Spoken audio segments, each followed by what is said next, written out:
I got to talk to Glenn P.P. Milligan, and I've been knowing who Glenn is. What's up, nerds? Welcome back to another episode of Kanode Knows. This week on the show, we have Glenn P.P. Milligan. You ever heard of that guy?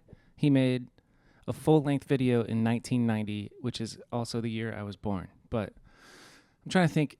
I don't really know how old all of you guys are, but Standard Domination, Base Brooklyn, Neighborhood Superheroes, all the way up to like the Gatorade commercial that Nigel made in 2015 or 14 or something, and Volume on the Clock and Ride Industry. But yeah, it's prolific career. Like every time I think I've made a lot of BMX videos, I think about him, Stu Johnson, many others, and it's like, holy shit, he's been doing it. And not only has he been doing it, but he's managed to remember a whole bunch, and this conversation is fucking awesome. I honestly didn't know what to expect. I knew like he's a very storied, he's had a very long and good career in this industry, and he's been around a bunch of amazing shit, but you never know how talking to somebody is going to go. And I was relieved with how humble, informative, and good his memory is, and fun to talk to. Like 3 hours just whizzed by. Sorry, it's another long episode, but if you like BMX and you like BMX history, this is a fun one. We go into one of my favorite parts is we talk about the Gonz in detail because he spent he's traveled with him and been on trips with him. That's the same thing, travel and trips, but he spent a lot of time with the Gonz. That was exciting because he's like a local AZ legend for me, and I always have been curious about him. So if any of you actually know how to get a hold of the Gonz, please reach out to me. That would be cool. Another favorite part was seeing behind the scenes of his production of this Nigel Sylvester Gatorade video. You don't really think about all the little things that go into a production, especially in the BMX world. You just take it for granted, like they just skidded it out that day. But to hear like they built the fruit stand that he grinds in front of this shop is pretty cool. Dude, stories about Dave Mirra. Yeah, you're in for a treat. I won't say much more. I also treated it almost like an opportunity to learn a little bit of history. So I asked him, like, what do I need to know from the 90s? What do I need to know from the 2000s? And then we get sidetracked on tangents, and it's amazing. I genuinely enjoyed it. So, Glenn, thank you for doing the show. Appreciate you big time. Okay, before we get into it, shout out to the sponsors, Unity, Dance Comp, SPINELLIS, and Burn Slow. These shorts, I didn't even... Shit. In Unity shirt, let's go. Dude, it's so sick being sponsored. Finally, after 18 years in the game, I'm freaking sponsored, guys. I'd like to give a big thank you to the homies who have became members on YouTube. So big shout out to Donnie Nelson, 262 Hertz, BMX Klein, Joe Schlockman, Von Hawkins, Jared Butler, Josh Keating, and Shut Yo Mouth. You guys are true BMX nerds, and dude, I think Shut Your Mouth literally just joined like 2 seconds ago. That's amazing. So really appreciate the support. It means a lot. It's like it doesn't end up being much at all, but it's just the thought of it means a lot to me that you guys would pay $5 a month to support me and get nothing. I promise nothing. I'm not doing anything except releasing the episodes a little bit early. But for example, this is Saturday. Video comes out Monday. I'm sorry, members, but I appreciate you. Member berries. Just, the usual. Like the video, subscribe, share the show with a friend, and most of all, just enjoy it. I hope this makes your work day a little bit better or a travel day a little bit better. And keep your chin up. We're all going to be all right. Oh, on a personal note, I just went through a breakup. That sucks 2 days ago. But when I say we're all going to be all right, I mean it. We're all going to be all right. Little fire under my ass. I'm going back to F45 and working out more. And you know the vibes. I'll get that revenge body. Anyway, enough about me. Here's Glenn P.P. Milligan.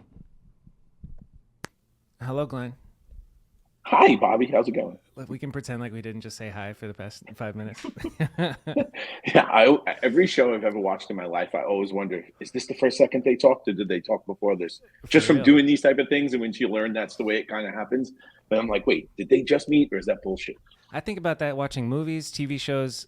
Like my ex would be watching some reality TV show, and then I like burst her bubble. I'm like, the producer told that person to do that, obviously, and she's like, what? It's not real? I'm like, no, nothing's real. It's definitely a weird thing when you do this type of shit, because, yeah, same thing, reality show. I'm like, oh, someone just told them to run over to the left. You could see it. You could tell by the way they even moved, 100%. You totally start getting, you get more behind the scenes than you anticipated ever knowing. It's like you get to see behind the curtain from Wizard of Oz. It like in a certain sense like ruins it. I see like how people enjoy shows and they just like fully have no disbelief. It's just like, this is incredible. I can't believe that person did that. And I'm just sitting here like, oh, that's interesting lighting. They must have a softbox over here and it's bouncing. Yeah. I generally have to watch things twice so I don't ruin it for myself, right? Like one time I try to just watch it and another time I try to like break it down a little bit if I can. Yeah. So I just got done listening to the Come Up TV interview, which was fucking awesome. And I think it was pretty extensive as far as like going over your history. And I was blown away by the fact that you made a scene video in 1990, which is the year I was born. It's fucking incredible, dude. Well, you were born 90? Fuck, I'm old. That's crazy. Yeah. Damn. No, I mean, yeah, it's funny too, because actually even before this, I'm wondering what he's going to ask about, because the time I was in BMX does cover like multi-generations, not real generations, but BMX generations, you know? For real. You've seen a lot unfold. It's even just listening to that story and like how standard was the shit. And then it transferred to like the birth of Animal. You were there when Ralph had his acid trip and had the vision and all that shit. Dude, it's still one of the craziest stories in the world. When like literally, it's funny, I'm wearing a B.A.S.E shirt. I figured I'd wear like a B.A.S.E shirt today, it'd be funny. But yeah, he came because Ralph lived in Jersey and B.A.S.E was in Brooklyn. He literally drove in just to tell us this idea. And dude, seriously, when he said that, I was like, this fucking drug addict. Like because he was just like, yeah, man, we're all gonna like live together and make it happen together. And he was so like meta about it. And it was just like, I was like, but at the same time, so enthusiastic, you weren't gonna like burst his bubble. It was like, all right, man, cool, yeah. And it's gonna be called Animal. And crazy shit, now I have a fucking animal tattoo. So it's like, you know, right? Like I thought he was insane, and I committed ink on my body. Weird. hearing the origins of it and then like knowing the context more makes me appreciate so much more the success that Animal has had. Like, because Animal became prolific after Can I Eat, I think was probably when it popped off. But I'm curious, I'm like, this question just came up. It's not like I thought about asking you this, but what do you think were the first steps for Ralph in creating Animal? Like if you were to start Animal back then, literally, what are you doing? You know what I mean? Oof. Yeah, I mean, there was so much, right? Because there's like two things in BMX all the time. I think for all companies, there's like the idea to like, hey, let's do it. And then the reality of like, if you want to get parts made, like what that actually takes, right? Because yeah, in a way, Animal was around for a long time, but it really wasn't real until they made products, right? Like they were a t-shirt company, right? Same as B.A.S.E, same as UGP, same as anyone to an extent. So I think that like really, like at first it was like, I think he really just wanted to do something that was like to bring a bunch of people together. But then after a few years of that, realizing like, okay, now how do I make this real? And then it was like sprocket and pegs, two easiest things to do right off the bat, right? And then it's just like, oh, I shouldn't say easiest because actually sprockets are complicated, but there was CNC machines around.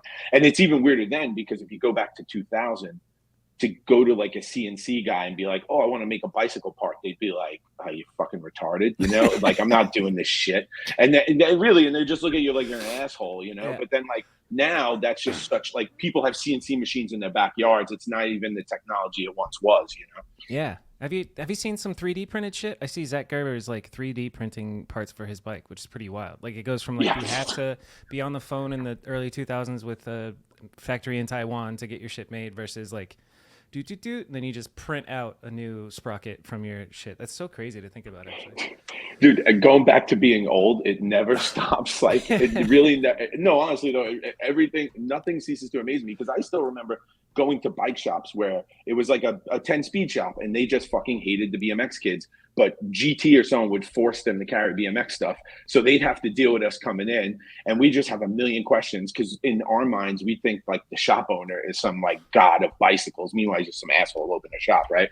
But like and then they would be so mean to you, but like everything. And then on top of it, magazines coming out monthly, you don't find out anything for months and months after it's become real to now what you say, yeah, let me just punch up what sprocket I need. I feel like I want a better logo on that. Done, you know, exactly. 3 hours later, I'm out riding the park. So I love that because like, there's so much changes, but a lot stays the same. Hit me with what are some things that you think haven't changed since your time 1990 to now? BMX riding? Oh, okay. That's easy. Like it's riding, right? Like the love of it and the feeling you get from it. Because for me personally, like honest to God, it's a tough one because I'm older now and I don't get on my bike as much. But when I do, it's crazy. I can't do half the shit I ever did. I don't want to do half the shit I ever did because I am nervous about getting hurt and shit like that. But then, like at the same time, if I just manual like the deck of a ramp, and that's all I did that morning, I'm fucking happy, like really, like a happiness that I don't get from anything else, you know? And that's the same feeling that the first time I pulled like a fucking foot jam tail up in front of my house when I was like fucking 18, you know? Yeah. So it's just like that part has never changed. And it's funny because like I think a lot of people say, oh, BMX is this, BMX is that, BMX is dead. No, it's fucking not. There's more kids riding than ever before, for sure. There's zero doubt in my mind because I see everywhere I go. I see kids, and it's almost sad sometimes because I want to be like, hey, I know I seem like a creepy old man coming to talk to you, but I used to be a part of this shit, you know. And it's like, but like, you know, you can't. You gotta do what you gotta do, dude. It is such a. I feel that too, and I'm not that old, but I'm 30 in my 30s. I'm driving down the street, I see a BMX kid, and I have that exact same inner monologue of like, should I say hi or is that just a creepy dude? Like, yo, yeah. I'll usually yell, do a bunny hop. yeah. I honk and say shit like get a car just because I was like I remember people do it to me. I just think it's funny to do to them, but like meanwhile, tell you, you probably made a kid quit. No, I would legit feel horrible about that. Yeah, of course, that's funny, man.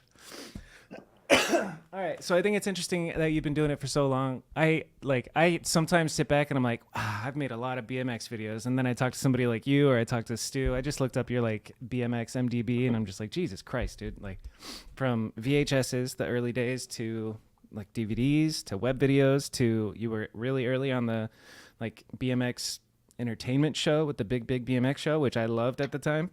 Oh, thank you. Yeah, I was. You and six other people loved it. I heard you guys talking about it in the other interview. It's kind of funny. My voice gives people AIDS? What? Oh, dude. You know what? That was a good and bad thing, though, right? Like, ultimately, that's a good and bad thing because it took a skin right off me that I didn't realize I needed ripped off, right? Because that shit made me nuts for like a week. I was really like listening to my voice, like, what the fuck's wrong with my voice that they said that shit, you know? Yeah. And then now people can say anything and it doesn't rub me funny unless it's like very personal and someone I know, then it's like, whoa, what the fuck? But like strangers saying shit, I'm like, yeah, you're right. I suck. I have AIDS voice, whatever. And I feel like it was worse in that era than it is now even. Like, I don't think there's that much hate comments because unless it's from a meme account, so it's attached to your name more so than it was back then, where it was like you can add in something. But I don't know. I guess maybe I'm just not on those websites as much. What I think, like the shit talk and the hate isn't as bad now as it was like 2010. 2010 was probably peak shit talk in my opinion. Peak shit talk. Shit talk never ends. So I guess I don't want to do a whole comprehensive overview of your whole fucking BMX life, but I am curious about the pivotal. You're here for 6 hours, brother. It won't be that interesting. Starts, but not all of it. I guess just like the most important pieces. Like if you had to pick 5 steps on the ladder to becoming the Glenn you are now, like what are the important pieces? I have to say, just hearing that phrase, the Glenn I am now, is like, I don't know, man. No, actually, let's start right now. I don't want to ask you a question and then totally shift it, but I remembered what I did want to do is just start with now. What are you doing now? Because I'm curious about Optimist productions and how's business. Totally, yeah. Thank you. I appreciate that. Now I work for a marketing agency called Optimist Inc. and Optimist Studios. Optimist Inc. was a marketing agency. I've been with them for like 14 years now. I had a year break, but mostly with them. Basically the way I started, it really came directly from Nike stuff, to be honest, because I went from doing 6.0 to a bunch of people at Nike just in LA saying like, oh, you can film. Can you come film this event? Can you come film this party? So I built a little bit of a relationship with some of the agencies in Los Angeles. And then one new agency that was starting up called Optimist hit me up and was like, hey, could you film this thing for us? And I said yes. And then it just led to one job to another. And I freelanced for them for like a year or two. And then I just became more a part of the company. So right now my title is head of studios and head of content. So pretty much a lot of the internal content stuff that we do for the company and a bunch of external as well.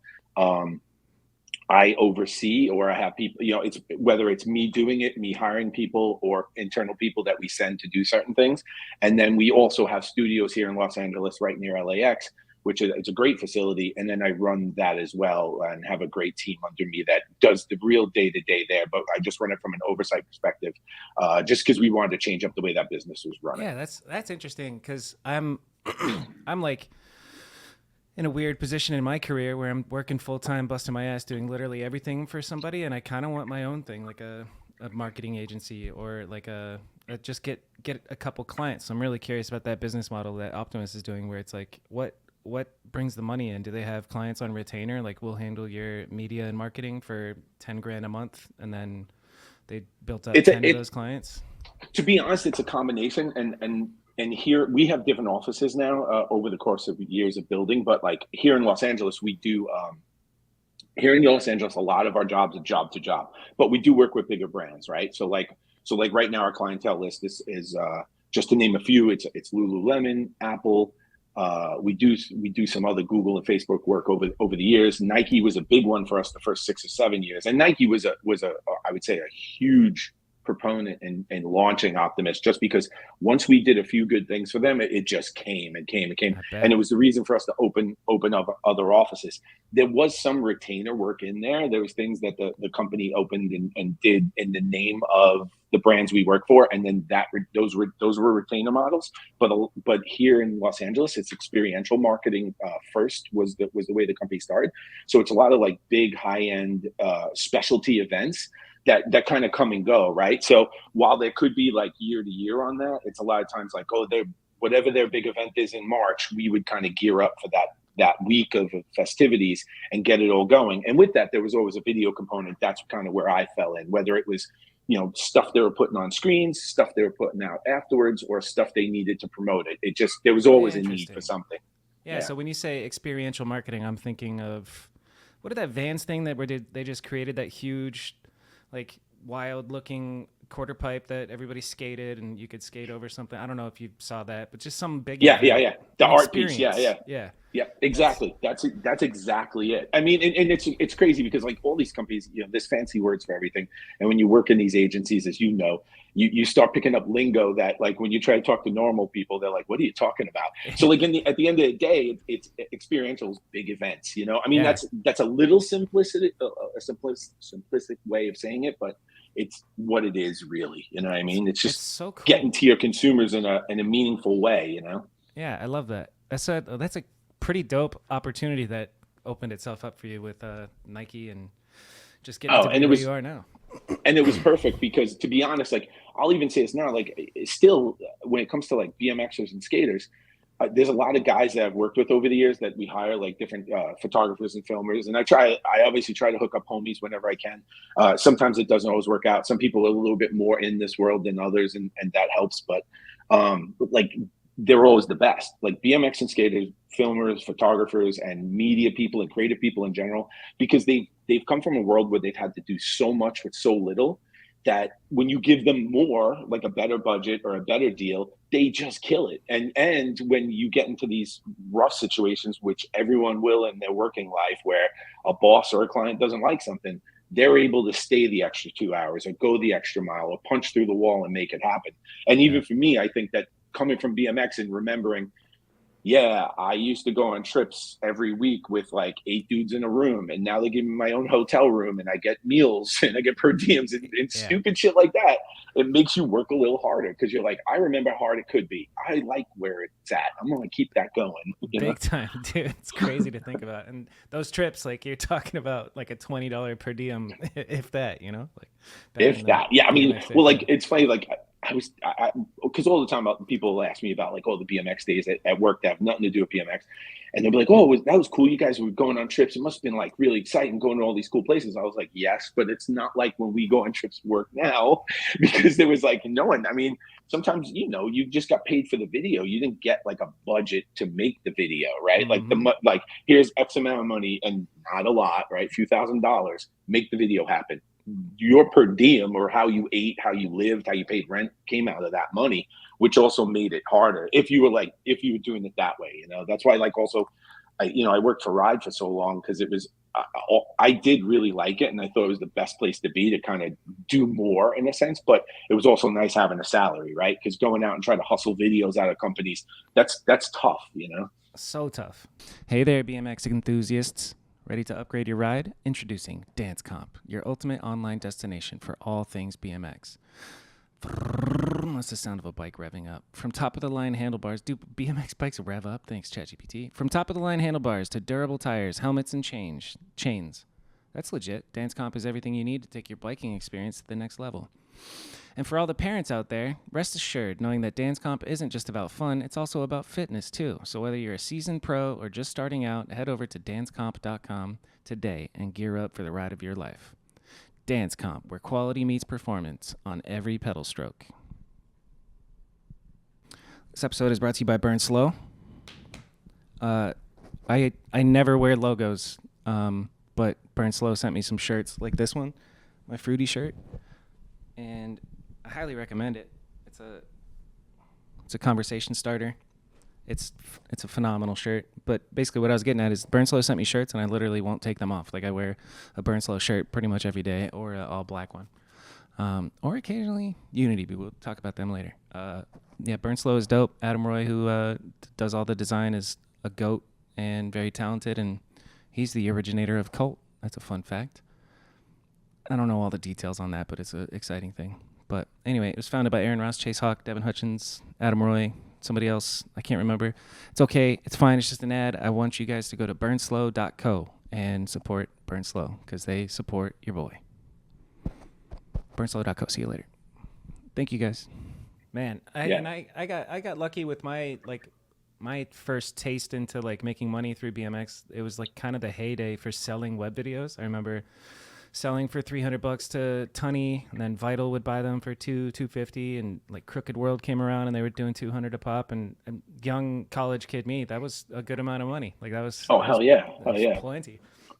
No, and I mean, I can't even imagine trying to make a living off of BMX videos. No way. No, and that's a really tough thing too. I mean that's even when I started going more into like the more, this side of the world of outside of BMX, it was conscious that, oh, the budgets are getting tighter and the kids are getting younger and I'm getting older and I need to like get a mortgage at some point. And this isn't going to happen at $200-300 a pop on videos. And especially because, there's so much that's not up to you. Like the rider ain't feeling it. The rider gets hurt. How many times have you started an edit with someone, they get hurt and now you can't cash in on that for 5 more months till they get better. And it's not putting that on them, but that's just how it is. You know? And meanwhile, the rider's not getting shit for that video.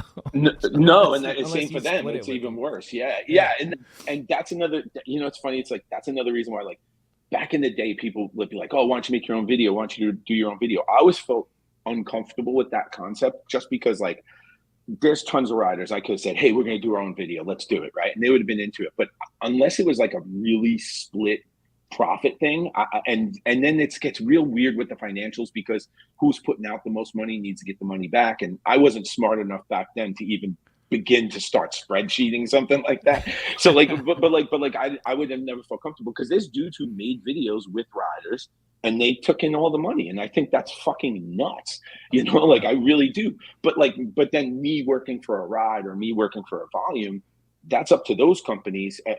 For ride, it's up to the sponsors to take care of the rider. And for volume, it's up to volume to pay the rider. So I feel like it's a way more equitable situation and fair. And then whenever I'm asking a rider to go the extra mile, it's, someone else is paying them. Exactly. I like that. They're model, not doing it for your dollar. Yeah, I don't want them to do it for me. I would feel horrible if someone get fucking broke off for me personally. I don't want that. That is the worst feeling when a rider gets broke off filming for your shit. That is the worst. It's the worst. It's the worst. And even when it wasn't my shit, no one wants to see their friends get hurt. It's funny because, over the years, it's so funny. Cops always had this thing where they're like, oh, you just want to get something for Jackass. You just want to see your friends get hurt. And it's like, the last thing I ever want to see is anyone I'm with right now get hurt. You know what I mean? For real. Yeah. What pops into your mind when I say rider getting injured in front of your lens? What's an injury that sticks out over your career of filming? Well, I've been lucky because there hasn't been so many that like were bad. There's people like little things, like I'll never forget like Dave Cabrera, but just because it was like, fuck, you know, when there was this thing too, like, like people try things and you're kind of like, I don't know if you should do this, you know? Yeah. And Dave Cabrera, right after this guy, who's now a cop in Long Beach, by the way, awesome. He's a cool dude too. But he right after he did the crooked down El Toro, he was like, I'm gonna do a full loop. And he found this tight enough loop that he thought he could definitely do it. Well, anyway, just trying to generate the speed just fucking sent him like up too fast, and he just fell straight down on his shoulder. And then instantly it was like, oh, this kid's fucked, you know? And then there's been times where I've seen other people eat it so bad and got up. It's like almost unbelievable. But in general, I've been very lucky that I haven't seen, I've seen a couple crashes, but hasn't really happened on the trips I was on. People have gotten hurt, broken ankles, broken wrists, things like that, but never like too serious. Nothing too serious. Like Gary Young one time, concussion, which he was very young, and that sucked because it was his first trip with bigger pros, and he was really trying to impress everyone. Like, and I don't know, I wonder if he would remember it totally, because we were doing this video called "Let the Bikes In," which ended up being kind of a disaster, but that's a whole nother story. But I'll explain the premise of that in a second. But there was like heavy hitters on it. It was like Osato, Van, Taj. Oh fuck, who else was on that trip? Damn. I can't. Yeah, it was crazy. It was but then the trip was kind of riddled with issues. I think Castillo might have been on that too. But anyway, like I'll never forget this. This was a great moment in what I would call BMX history. Van was traditionally the younger dude for a lot of people. Like he was the one that, like, when you rolled up somewhere, he's like, let's go ride. Yeah. But now we're in this van, and there was a point where we pulled up in the van, and I swear to God, it felt like we didn't even stop. And Gary was somehow already in the fucking skate park. Like he got his bike out and everything before the van was fully turned off. And we were all like, what the fuck? And I remember just Van being like, motherfucker. You know, like you could tell the pressure was there. But on that trip, Gary fell real hard one day in a cement park out in like Arizona somewhere. And he just kept repeating himself, and he was young, you know? And then at some point he kind of realized, like, oh fuck, I'm fucked up, and he started crying. You know, it was like, man. Yeah, and that shit sucks, because anyone who's concussed themselves knows you are so fucking confused. You don't know what's going on. So confused. So like, and I know it was more that he was doing this in front of his heroes. You know what I mean? Like he didn't want to be that guy, but at the same time, everyone was in awe of Gary. It was like, Jesus Christ, this kid's the Energizer Bunny. Like it was nuts. You know, that's amazing. Man, shout out to his longevity, dude. He's still it's riding amazing. Like he's young, you know? He kills. Every time I see a clip of him, I'm like, damn, that kid. Still going, you know? Like I don't know how old he is, but it's incredible. Not everybody can stay in the game that long. But that sounds pretty interesting. The concussion thing alone, I've been concussed. It was one of my favorite days ever, just because the repeating yourself, and I was just in bliss. Like I think if I get Alzheimer if I'm older, I'm gonna be like the happiest Alzheimer ever. Fucking knock on wood, but. I hope it is fun. I hope it is fun. Yeah, I kept asking, like, wait, what happened? And I remember waking up at the skate park, and there's all these people standing around me, and I was like, whoa, how did I get here? This is fucking cool. And then the same process over and over until I'm in the hospital, like just asking the same questions. But it was fun. So weird. Have you been concussed? Yeah, when I was younger, though, like a couple times playing on swing sets, and then only time from riding was actually riding flatland, of all things. I looped out on a hitchhiker, and the bike just went out from under me, both feet fully right to my head. And you know what's funny is, like, being younger, you don't think of these things, and my family didn't get involved with like me in this way. So like I came home and I was like limping for 2 days, and I was numb on one side of my body, but I didn't think to tell anyone, you know, and I was like I felt weird, but I just watched TV for 2 days and it went away. So it was fine. Ooh, that could have been bad, dude. Oh, it could have been so bad. And I hope it doesn't evolve into anything later on, but it happens, you know. So I'm going to take advantage of talking to you for some education. You said Dave Cabrera. I've never heard that name before. Oh, sorry. David Cabrera. Yeah, because David Cabrera wasn't like he was sponsored by some people. I'm not even sure who, but he was like locally in SoCal. He's a good rider. But he was like someone, I think Dig a few years back did a whole thing about El Toro, about each person who did something. And he's the guy who crookeded El Toro. And actually, he pulled it one-handed lander because he landed so hard his hand blew off, but he held it together. I'm looking at this right now. Hold on, let me share with you. Okay, great. I could share the Chrome tab. So this is that hallowed ground that they're talking about. I guess I could. Yeah. So this should be. I think it's in there because I gave them the clip, but I don't know. What did the clip? What was it in There was originally? a Super 8 clip, and there should be a video clip. It'll be straight on pretty much, though. It'll be the middle rail when when they're showing it Yeah. down.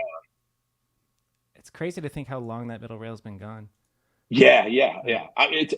It's funny because in my memory of El Toro, I'll always remember the middle rail more because I think I've been there more times when the middle rail was there than when it wasn't. that's wild.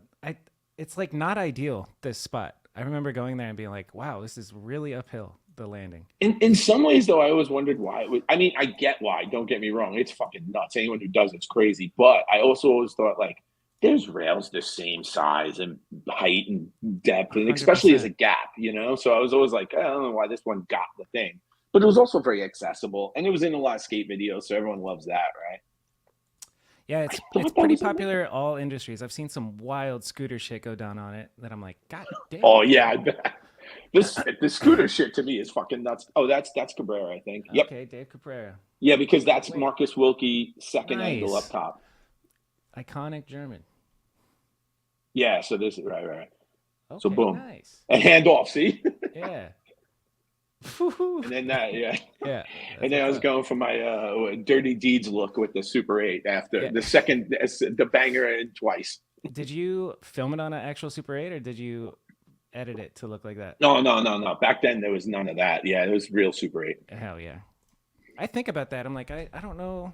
I don't know if I'm mad at it. If it's pulled off properly and I don't think about it, I go for it. But Oh yeah, if you can tell, then get out of here. I do it for But the work shit all the time now. But yeah, at the same time, it's like it's always interesting to me because I am interested in the people who still are all about film and stuff. Because don't get me wrong, it's awesome, but the price is so not worth it at a certain point. You know what I yeah, mean? Like because I do think you can digitally represent it, but all that stuff, like even when I look back at old footage now, it's so funny. I'll watch an old edit and I'll be like, oh, why didn't I stabilize that? And I'm like, oh yeah, because stabilize didn't exist then. Like you forget because you also get used to these things. It's like the kind of like the technology shift in the last 10, not even 10, last 5 years has been so crazy that like, insane.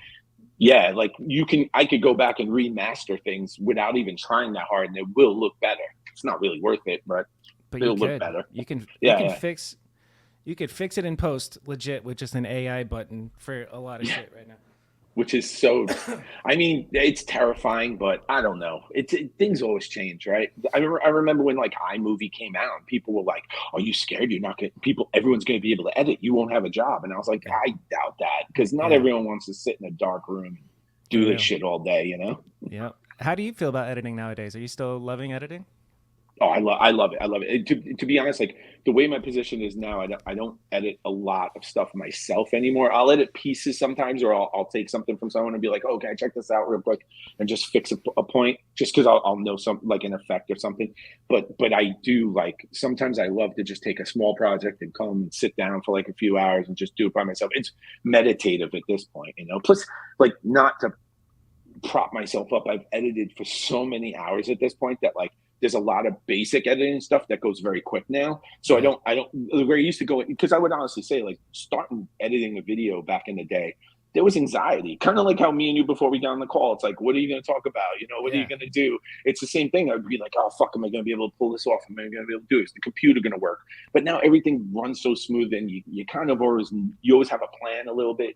Like I I was just explaining to someone, I feel like editing is more in my mind now than it is on the computer anymore anyway. Like I have half 100%. of it worked out before I even click anything. The clicking part goes quick now. Yeah, big time. It's just like the tool to make your vision come true, but the hard part is like having the vision. And Yeah, that is, yeah. that is, that is. Um okay, so Dave Cabrera, cool. I'm ashamed that actually I'm not ashamed. I don't care. I don't know shit. Kanode don't know shit. No. But he wasn't, I mean, he was, No. he's had some pictures in magazines and stuff, but he wasn't like, you not knowing him is not a bad thing. Yeah. What was the other Like the if you other said, thing? I don't know who Chris Moeller is, I'd be like, what's wrong with you? This episode is brought to you by Unity Ride Shop. Unity Ride Shop is a local bike shop here in Phoenix off 43rd Avenue in Bethany Home, ran by and owned by a homie named Randy. And he opened the shop not because he wants to make a bunch of money, but because he's truly passionate about BMX, and he's done a lot for the community, just general community, not even the sponsored riders, just putting on community bike rides and constantly like hooking people up. I hung out at the shop one day and I saw like 5 different people come in and get a little bit of a hookup, and it's pretty cool. He genuinely cares. He's not in it for the money, and stocks up on all the cool shit that you wish was local. So Unity is the place to go. Yeah, I'm stoked on them. Stoked on what they're doing for the scene here in Phoenix, and hopefully do a lot more with them in the future. But they support the shit out of this show. So therefore, if you're in Arizona, you should probably support the shit out of Unity. I just got myself, what did I buy? I bought some Colt AK bars and Fiend. I'm gonna do a bike check, but I got myself some bars and forks the other day, and they I had a good time doing it. Even played with some fingerboards and finger bikes. Those things are popping. But yeah, that's Unity, man. Go to unityrideshop.com or go visit them off 43rd Avenue in Bethany Home. Thanks, guys. Man, I just realized I'm incredibly close to the camera for all those other ones. It's mostly so that I can make sure I'm still in focus, but that means nothing. This show is brought to you by SPINELLIS. Before I read this ChatGPT script, I just want to say SPINELLIS has like a lot of my best memories kind of growing up here, and stoked that they're still around and kicking it in business off of Mill Avenue. It's a great bar. Great. They host premieres. They support the local scene. They're incredible. But here's a ChatGPT ad. Hey, pizza lovers and BMX thrill seekers, have we got a slice of heaven for you? Introducing SPINELLIS, the pizza shop and bar that's as wild as your sickest BMX tricks. Picture this, you just land that jaw-dropping tail whip, and what's waiting for you at the finish line? A piping hot slice of cheesy goodness and a frosty cold brew at SPINELLIS. But wait, there's more. Our menu's stacked higher than your favorite half pipe. From the classic pepperoni slammer to the veggie kickflip, we've got pies to satisfy even the gnarliest cravings. They even have like deep-fried Oreos. They're so fucked. And hey, when you're not tearing up the streets on your BMX, kick back with your crew, catch the latest BMX comps on the big screen, and swap stories of your most epic wipeouts. That's real. You can hang out and just watch BMX videos at the bar. So why settle for boring old pizza joints when you can hang with the BMX crowd at SPINELLIS? Swing by today and let's turn up the heat, both on and off the bike. SPINELLIS Pizza, where every slice is a trick worth savoring. Dude, bars. Yeah, but the difference is now it's not SPINELLISPizzeria.com, it is SPINELLISAZ.com. So, back to the show. Go get a slice. You know, Chris Muller's one of those ones where I know, but I don't, like his generation of riding and being the star was so far before my time that with my like peripheral research that I've done into those days, like I've seen a couple clips, but I don't have that same impact that somebody who was growing up watching those videos religiously has. So and it gives me empathy for kids these days who are like, wait, who's Drew Hasselton or who's, I don't know, fucking Nigel, which would be almost impossible. Like if you know BMX, you know Nigel at this point, but like. Oh, but I'm not sure about that. I agree with you though, because I think it's so segmented now, and that we don't have a place where everything's aggregated together, like back in the day where there was magazines or specific websites that everyone went to, right? Yeah. So I do think there's probably a whole faction of kids that ride and have never heard of Nigel. I know that sounds crazy, but I think that's 100% doable now because, there's just like music. Like there's people who come out and talk about like rock and roll, like I'm gonna try to do it like this, and you'd be like, oh, you mean like Led Zeppelin? And they're like, never heard of it, like, and it's like, what? Like, because they just why would they have? They don't listen to radio. They only know what they get on their streaming service. And I think even BMX and skate, for that matter, do the same thing. It's just like you kind of know where you look, big time. And it's fun to like. I remember being shamed like by my older guys that I was riding with, like, oh, you don't know this, you got to fucking learn this. And they would make me do my research, which I kind of have done a couple of things. I'm like, you got to go home and watch, Voices or Tomorrow We Work or some of that shit. And that makes me wonder, like, give me like we're in class, you're talking to me or a young kid from these days. What do I need to know from the 90s BMX, which is an overwhelming question, but fuck, I mean, I was still coming up, and then even though my first video was in the 90s, I mean, all that shit was new to me too, fuck, I don't even, dude, that's hard.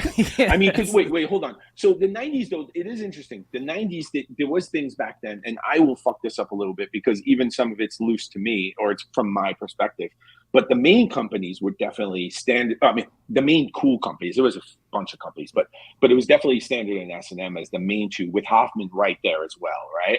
And I think that like after those three, I can't think of many others that were in the mix. I mean, GT was still like a thing. A kid riding a GT wasn't crazy, but those bikes weren't being built as good as like obviously an S&M or a Standard. They were just insane. I mean, the first Standard bike I got well before I ever met anyone at Standard was just like, it was indestructible, essentially, right? And then they even came out with axles that were stronger. But then the problem with that stuff is then riding gets better, then they need stronger axles. You know, it's just like there's always a progression to everything. And then suddenly Standard axles, which were once the strongest fucking things ever, are now a joke, right? When now they would be completely a joke, but at a certain point become a joke. So when it comes to riders, it's oh God, it's so hard to really line that up, because it's also perspective too. Like, and also the Flatland thing, because Flatland was more prominent then. So like when you go back into those years, like people like Paulo Seeker or Bobby Fischer, these are the guys that I looked up to, like, oh my God, I want to ride like them, you know? And then, but now okay, that would be, say those two names again. Paulo Seeker. Paul Osika. So that's Osicka. Okay. Right? And then Bobby Fischer.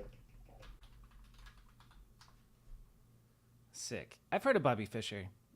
Yeah, yeah. He has like spots named after him in Philly and in New York. From a video I made, which this is one of my favorite things ever. Oh wait, is this the Shaman commercial? This is the Shaman commercial. So I have this frame built. I just had Standard make me one a couple years ago in a custom size. Sick. So Bobby had gotten his own these companies. Oh, go ahead. Oh, this is his video part. There was a commercial for his frame, but his frame was supposed to be like a hybrid of Paulo Seeker's Flatland frame and the Standard 250 at the time. The trail. Oh no, it wasn't the trail. The lengthy actually. Hell yeah. So I know S&M is Chris Moeller and Standard is Rick Moliterno. Got perfect. Yeah, that's all you need to know. You got it all. A plus. BMX. But then Moeller on the flip side, like I'll say this, I want to say this thing about Moeller. I don't know if I've ever talked about this before, but anyway, Moeller is a hero of mine, and I'll tell you why. When I was young and I'm just riding and I'm just riding with friends, whatever. One day I come home and this is again things changing and everything. There's all these new shows on TV. They call these, that's official edge right there.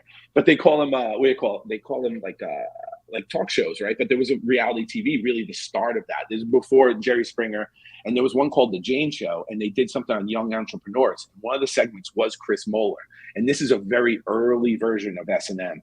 And it was fucking insane. Chris gives a tour of his warehouse, and he has these Mexican dudes working there, like helping with bending pipes and stuff.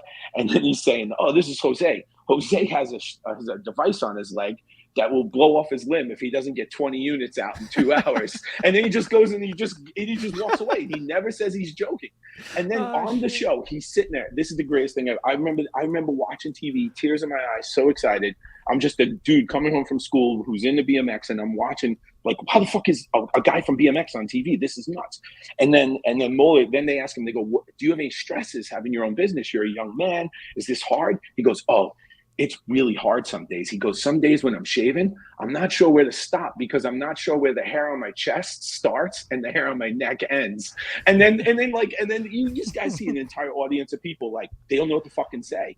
And I felt so proud to be a part of BMX at that moment, because I'm like, I love that this dude's on TV. He isn't taking this opportunity to be cool. He isn't taking this opportunity to be like, I want them to like me. He's like, fuck you. I don't care. We make bikes. Goodbye. And I just was like, God, I love this shit. And I think really at that moment. Sorry, what'd you say it is though? Would you say what show was that? I think it was called The Jane Show. I think her name was Jane Polly. No, it wasn't Jane Polly, but I know she was like the editor of some like teen magazine or something. That's wild. It must exist online. I wonder if it does exist online. But yeah, I think it's pretty dope that Chris Moeller just trolling on when he's got. He has never ended, and to this day he'll still do it. So it's great. Yeah, that's great. He's seriously. I mean, if you ever talk to him, he is one of them. There's a few geniuses that have come through BMX, and he's definitely one of them. Fuck yeah, yeah. definitely interested in talking to him. We've talked a little bit on. He sent me a fucking slide pipe, dude. When I started this thing back up last year, so I've grinded that a bit, but I do need to talk to him, especially after I just talked to Ethan and like. From my side, I hear, not my side, but like from my buddies, they all have either worked and left working for them. And so I hear like, oh, fuck them. But I'm like, it's definitely not like that. Like there's two sides. It's work. It's work. It is work. Yeah. I mean, to be honest, like, look, as an adult now, it's very easy to admit, coming from Standard and then moving out to California. And then like, I purposely didn't interact with Moeller that much because I wanted to keep liking him. You know what I mean? Like you would hear the stories, and I don't think that he was a bad guy at all. I just think, you know, people, when you work for someone and money gets involved, and especially this world, because I think a lot of people in BMX, unfortunately, were unrealistic about financial stuff. And like, you know, if he starts a company and he puts out, he's doing that shit 24 hours a day, whether you think it or not. And you might ride for that company. You might be the most popular rider for that company, or you might be the person that welds the best at his company, but it's still his company. You know, just like any of us now, you work at someone else's company, it's their company. You have to understand that. And that is not always a fun fact in life, but it is, you know? Yeah. So it's like, so I always wanted to keep a certain level of like away from Mo. I never really wanted to work with him just for that reason, because I've always loved what he did. And I wanted to keep loving it, you know. And I did end up editing some stuff for Ed and Tom later on when they were, you know, when Robbie left and Chris was like, "Oh, would you edit some stuff?" And I was like, "Yeah." But that just little things like that. You know? Fuck yeah. And that's a lesson that you don't necessarily, you're not born with that lesson. You have to learn that the hard way. I remember being salty at Ronnie Bonner when I left Sabrosa. I was like, fuck that guy, blah, blah, blah. But then, like, of course, kind of grow up a little bit and you're like, oh, okay, it is just business. Yeah. I love no, and then when you realize the stress that they have, because, you know, you might have 100% rightful gripe with him, but at the same time, he has 10 of you to deal with, most likely, you know what I mean? 100%. At different levels, you know, but like, so it's just like, that's a different thing, you know? So but at the same time, everyone's got to look out for themselves a little too, right? Yeah. It's and that's the lesson you learn is just like you have to play that part. If you want to be a good leader someday, you have to be a good follower. And so if you want to help build something so that eventually you can do your own, but not everybody wants their own. A lot of people just want to work for somebody else's shit, clock out and do that. Anyway, S&M Standard, they're cool in the 90s. Some prolific riders, Paulo Sica, Bobby Fischer, influential 90s riders. I wonder if I can think of one. I don't know. Castillo comes out. Castillo will be the young legend. Castillo on Rooftop, really, right? Because like while all these other like S&M was really big, and then we call it, and then Castillo was on S&M back then. I always forget that. And then Standard had its East Coast, and then the East Coast had. I also lived in the East Coast, so it's hard to say. I'm sure in California, I'm sure Sheep Hills back then, every single person rode an S&M, and then Josh Stricker rolled in with a Trek. Like that was it, you know, because he was like sponsored by them. Yeah, my man. That you know, Castillo is definitely one of my favorite human beings in the world, to be honest. Because from day one of moving out here to the end for me, and even now we talk all the time. But we message chat, you know. But like, this stuff always brings back good memories for me because Castillo's a fucking psychopath. So like, he would always stress about filming. So like, anytime we filmed, he's stressing out. So it would at the time stressful, but now super fun to watch. I love that. I've definitely filmed with some stressors for sure. But this is you behind the lens on every one of these clips, huh? Every clip, yeah, because this was the time when you did film everything. You know what I mean? Yeah, you're on salary with Ride BMX at this time, right? Yeah, this was the first like riding video I did for Ride. We were working on a trails video, an instructional video, and this at the same time. So this was the first riding video. Who was your favorite out of everybody in this video to film with? That's a tough question. Well, pick your favorite kid. No. It's different things, right? Like I would say Castillo right off the bat. This is what's hard, right? Castillo right off the bat, because this turned into a friendship that goes to today, right? So now we're talking 20 plus years later. Mirra is still fucking insane to me, and I'm not just saying that to be nice about the guy and obviously the situation, you know. Dude, we showed up at his house and like one session on the mini ramp, one session on the vert ramp, and I happen to have some footage of him from some stuff when I was at a Woodward contest And that's his whole section. So like, I'm telling you, like he filmed his whole part and it really in the matter of 8 hours, you know, because like, he didn't even show up long for this. And he went and did that. This is the craziest shit. Cause he had a crazy life, right? Like he was always being pulled to like high end demos and stuff. So like when he does the ladder thing at the end of his part in here, this is the only clip I didn't film. That was from, I'm pretty sure Dave Mavro shot that double flip or gave us that double flip. I could be wrong, but I'm 90% sure he got that to us. Okay. But everything else, this is, and then you look, he entered a dirt contest. The fucking Mirra was, people always say he's good, obviously, but it's just like, doesn't translate still. He was by far the fucking best rider of all times, period, hands down. Yeah, it's like as good as you think he is, amplify that by like, I don't know, 100, and that's what he actually was. Because that's the other thing is like he really was doing it. It's not like he wasn't a video part writer. It was like he's doing the shit, practicing all. No, he didn't even understand that shit. And dude, you know what's funny? So now, like later in life, I've interviewed like a bunch of different athletes and stuff, you know. And then when you get into these very like high end sport nerd athletes, Mirra was the same. Like, because Mirra and Laird, if you like sat with them, it was fucking nuts. Because they'd be like, oh, remember when so-and-so did that whip over the spine in 97? Oh, yeah, but then so-and-so came back the next year and double whipped it. You know, and it was like, they just remember every fucking thing that happened in every contest. And I'm just like, and like, listen to it, you're just like in awe. Like, what the fuck? Oh, by the way, did you see that over fucking one-handed tooth hanger lander? Dude, who the fuck does that? That's not even real. Did I pass it? Where is it? Yeah, maybe just let it play out from here. Okay. I think that was just like a chill move for him. Right now, that would be a whole like fucking TikTok video for anyone else. Yeah, just saying the name of the trick sounded wild. Yeah, he goes over tooth, but one hander lander into the transition. But he basically takes his hand off right after this, I believe. Yeah, there, boom. Like that's crazy. And stays one-handed too. Yeah, that is wild. Oh, and that fucking bar spin off that drop was craziest shit ever. Because he had fucking bitch ran it twice. And then he just looks at everyone and goes, make sure you're ready because I'm fucking throwing the bars whether I'm landing on my head right now or not. And you could just see he was doing it. Like, I mean, it's pretty crazy to have that much commitment. But the dude was the best. There's a reason why he was Dave Mirra. What was it like hanging out with him like after a filming session was over? What do you remember about Dave? He was an intense guy, honestly, you know, like you don't want to like, you don't want to get into an argument with him because he'll never let it go. he would just like I remember me and him were arguing about something in a sandwich place, something about nutrition. And he definitely knew way more than me. He fucking goes to nutritionists. Yeah. But I remember Laird stepping in and telling me, going, hey man, this is never going to end if you just don't shut the fuck up. And I was like, okay, I'll shut up. But nah, he would, dude. You know what's crazy about him too, though? I'll say this about Dave. He was so fucking cool because like I had met him years prior in New York, but like chill, a bunch of people ride, and it was just like, oh, hey, what's up, pounds, you know, bounce, not like a conversation. So we actually knew each other a little bit. So when I had gone there with Mark Losi, I was nervous because I'm around all the, you know, I came from New York and I knew like Ralph and these guys. I'm not really around this contest scene guys so much, right? So I don't know if they're gonna be like, fuck this dude, you know?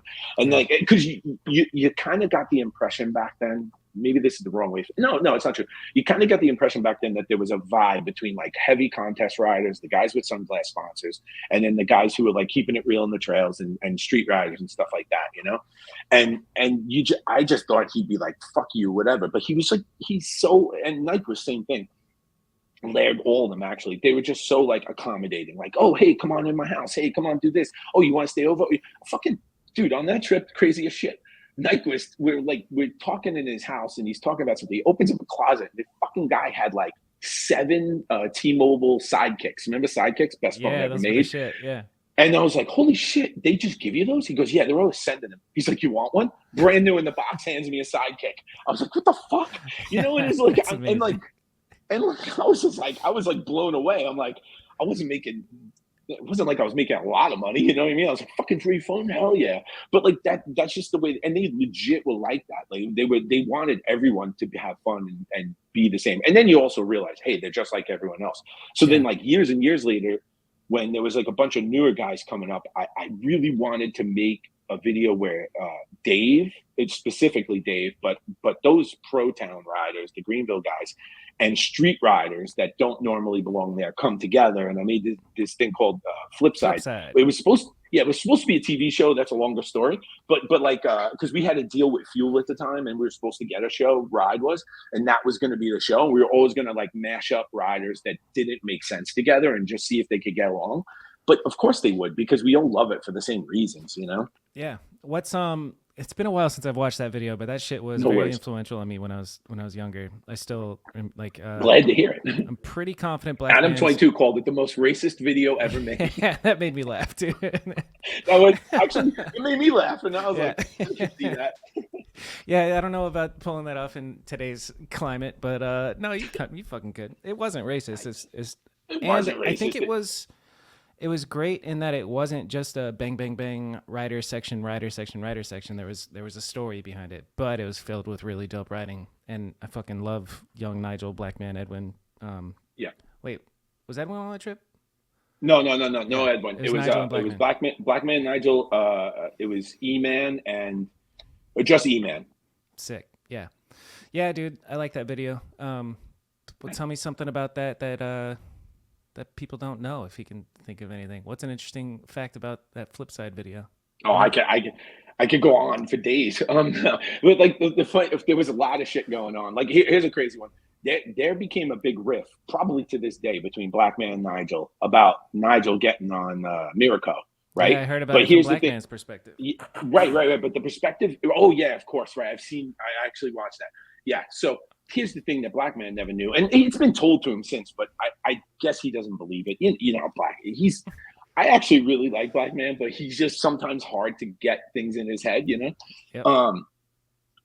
But that conversation happened before we even went before we even went to Greenville. We were going to Greenville to do the video, but very much Mirra was trying to meet Nigel to see if it was someone he'd want to put on a team, you know, because Dave definitely comes from that, a little bit more of that uniform mentality, old school, like very contest orientated side of BMX. So he wants to make sure anyone that's going to go on his team represents something or just, you know, he didn't want someone wild or crazy, you know, like no offense to Blackman, that his image was never going to work for it. Black's image would work for a million companies, but it wasn't going to work for Mirra anyway. You know what I mean? Just the way he wanted to do it. But that's not to say Dave loved Blackman on the trip. Like he thought he was fucking awesome. He's just not gonna, you know what I mean? Yeah. He's not gonna get behind someone who might potentially steal a bike from another rider at a contest. Like this is not gonna be the Mirra way. That's right? Valid. That is valid. Yeah. So we had already had conversation. But I'll tell you a funnier story about that. I don't think I've ever told this story, but I have no problem telling it. And I actually don't know who did it, but I do know who did it. So we'll get into this. So I'm filming Jason Ends in Canada, and this is when, you know, cell phones still did long distance and shit, or, you know, your service provider didn't necessarily work in other countries so well, whatever. So Mirra like blows up my phone one morning. We had already had a conversation about Nigel, and he was super into it. And at that point, Nigel was on a We the People trip, and he was sponsored by Vans, right? So he's sponsored by Vans and We the People at this moment. Well, Dave calls me, and I'm like, fuck. I'm like, with Ends, I'm like, that's Mirra. I better call him back, right? Like, but I'm like, fuck. This is gonna cost. Yeah, but this is gonna cost like $1.25 a minute. If he talks too long, I'm fucked. So, like, you know, so I call him, and he's fucking irate. Like irate. He's like, Glenn, motherfucker, you introduced me to this fucking kid, and right now I'm willing to fucking spend the money on a private jet to go over the fuck he is and fuck him up. And I'm like, what? Like, you know, I don't even know what to say. This is like, I'm like, Dave Mirra's screaming at me, and I'm like, I have nothing to do with whatever the fuck he's saying. So apparently, this is how I heard it at this moment. Nigel calls him drunk from the We the People trip and says, fuck you at company, made some very specific comments about his riding, and then said, I'm staying on We the People for life. And then people were in the background going, We the People for life, We the People for life. Shit. So I'm thinking, at this moment, I believe it. And I'm like, fuck. Because Nigel's young and he's wild sometimes. And I'm like, fuck, he's probably having such a good time. And he's in Europe with We the People. So he's over there drinking because he can. It's legal. He's probably meeting dope European chicks. He's probably like, this is what I want to do for the rest of my life. Fuck Mirra. So I'm like, God damn it. So now I'm trying to get in touch with Nigel, but he's in Europe. Can't get in touch. Finally get in touch with him. He's like, I never called him. This didn't happen, blah, blah, blah. Turns out, motherfucking Rodeo Peanut guys called Mirra. because they caught wind that he was going to get sponsored and decided to fucking monkey wrench him. Wow. And I'll just fucking say, Jared Washington was definitely behind it because he hated Nigel more than life itself at the time. And like he'll probably deny it right to my face, but it had to be him because he was the one most. I mean, where they got the numbers, that's all. There's other people involved in that too, because also these guys protected their phone numbers. They couldn't have this shit. You know what I mean? Bro, that is wild. That's some yeah. And then once Mirra found out it was bullshit, he was chill about it, and then we all met and everything was good. But it was like. I'm willing to spend the money to get on a private jet and go beat this motherfucker up. It's so sick, dude. I will never claim to know Mirra that well, but anyone who knows him knows that's how he was. Like if he got heated, boom, he was going. On. He's intense. Yeah. He's awesome, a funny guy that way. That's amazing. I wonder if Nigel's career is fucking so interesting to me. Like I get someday I'll talk to him on here, but me as so well. Cool. Yeah, it's wild. Do you how much of an impact on his career did you have with your connections? I mean, look, I won't go too in. He's said in interviews that the first video party I ever had was the one I gave him, and I'll talk about that specifically. Is Living in Exile. Living in Exile. Thank you. I couldn't remember the name of the video for a second. But Living in Exile. I'll tell you how this started. This is also a true story, and this is where maybe a little bit of Black man's anger comes from towards Nigel, or a little bit like probably felt. Everyone was telling me, and by everyone I mean Ed and a few other people, Ed, Bob, and a few other people were telling me, "Yo, these two kids are off the chain." Like they were like Black and Nigel. And then they were like, yo, but they really did key in on Black Man. So I came out specifically to film Black Man on the trip.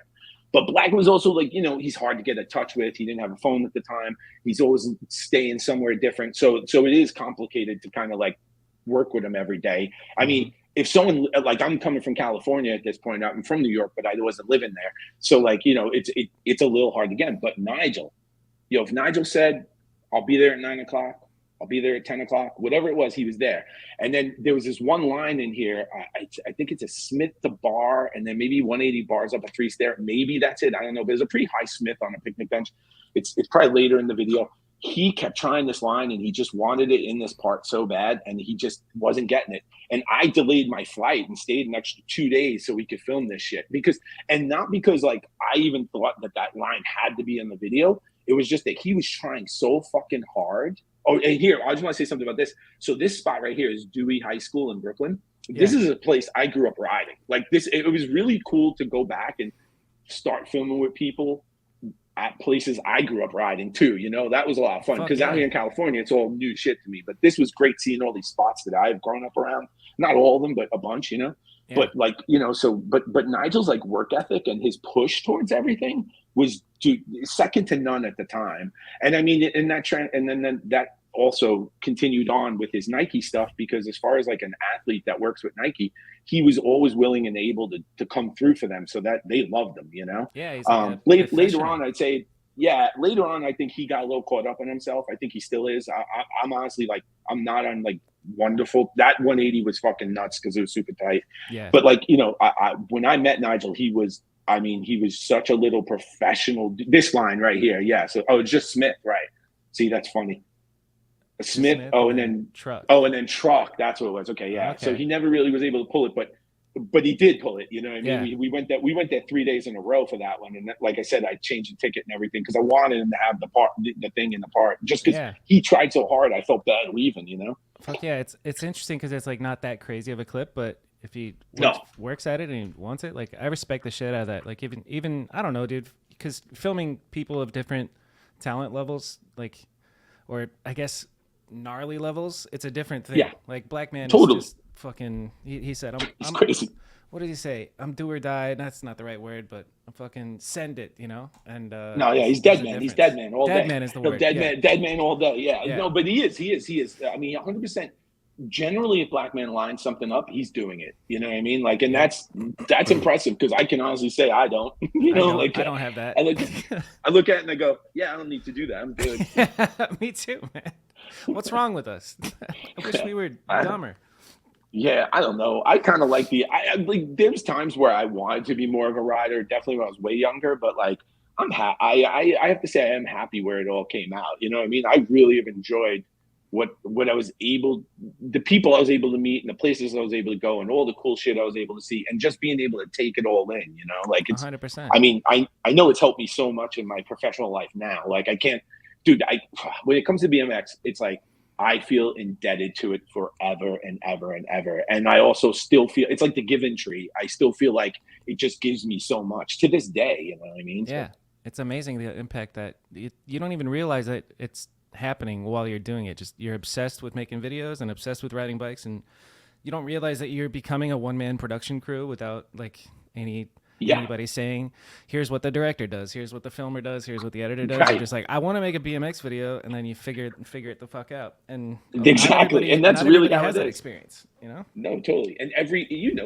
intro you ever did, every little special effect you put in there, like you probably learned it as you were going. I know I did, you know, like you start thinking like, fuck, maybe it should do this. How do I do this? I don't know. And this is pre-YouTube days. And for you too, now everything is a tutorial, but yeah, 10 years ago, that was not the case. I just pictured, bro. He said it's pre-YouTube days. I'm just picturing you scrolling through a library of going to the public library. I mean, how do I do when you used to buy Final Cut Pro before everyone went back to Premiere, Final Cut Pro came with books, you know, and you really had to go through books to get. Oh shit, thing, yeah. You know? No, that was.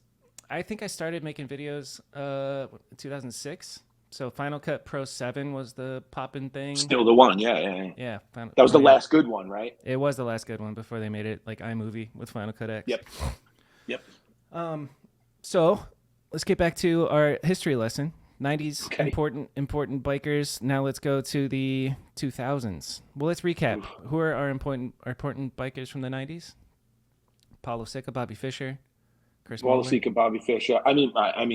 Moeller as an entity more so than, Moeller as a rider is great, but he definitely came more from race and jump, but he was absolutely killing it. Hoffman, hands down, is like, that's when I've never filmed that much with Hoffman, but I have filmed with Hoffman.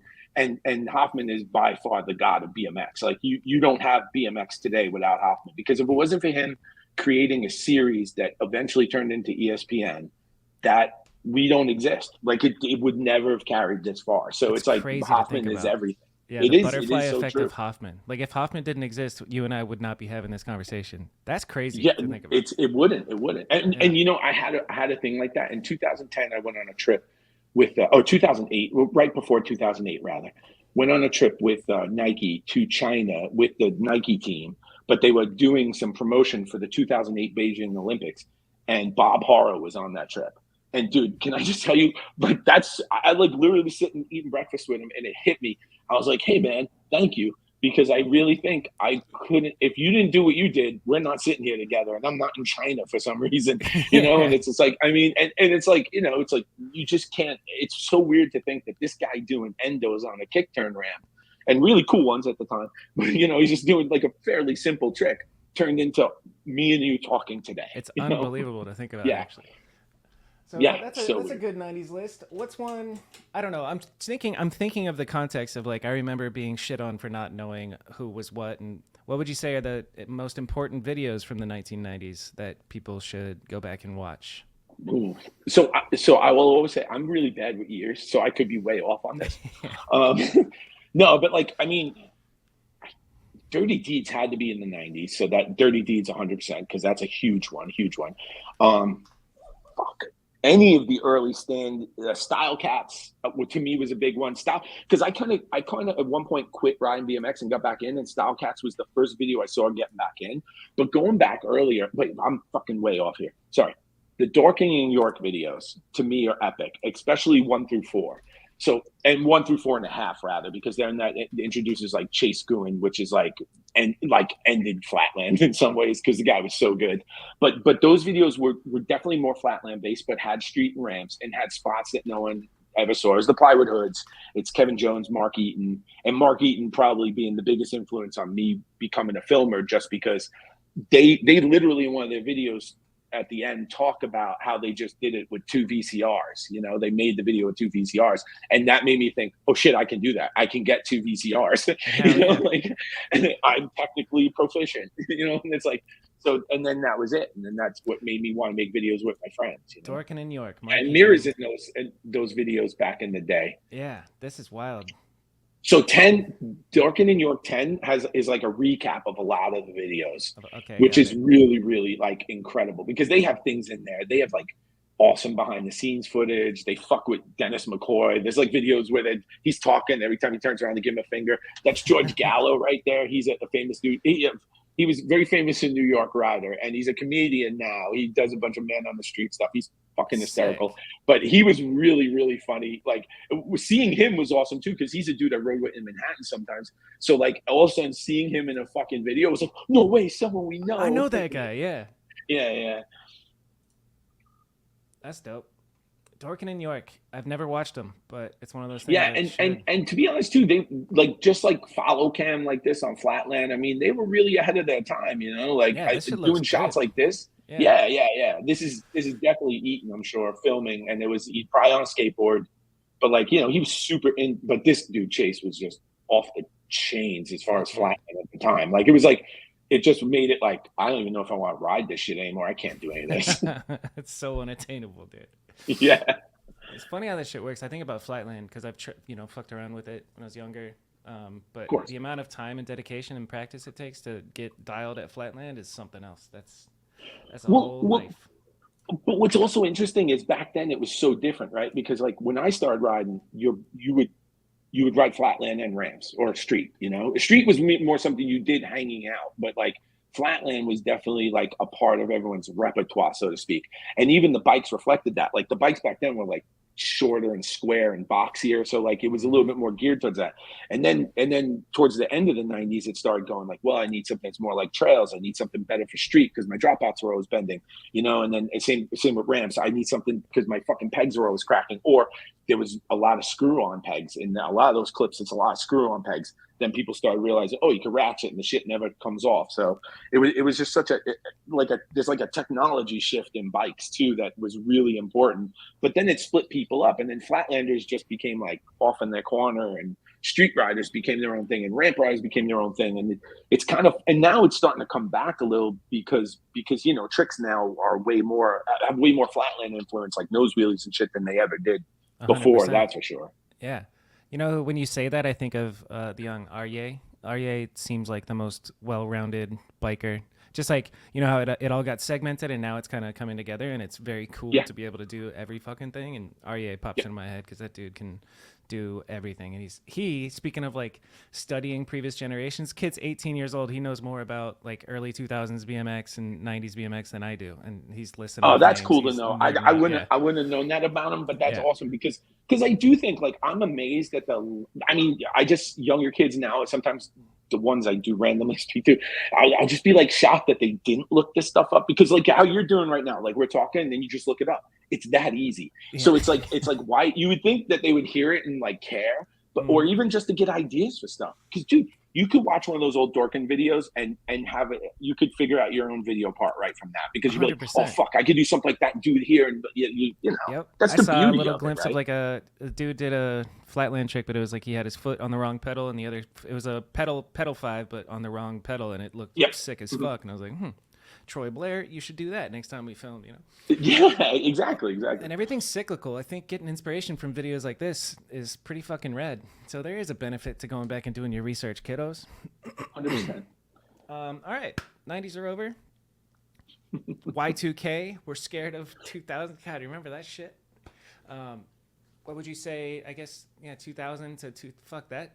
That's my era of coming in and learning, is when I started riding in 2005, and I got introduced to like the first videos where Can I Eat and Voices and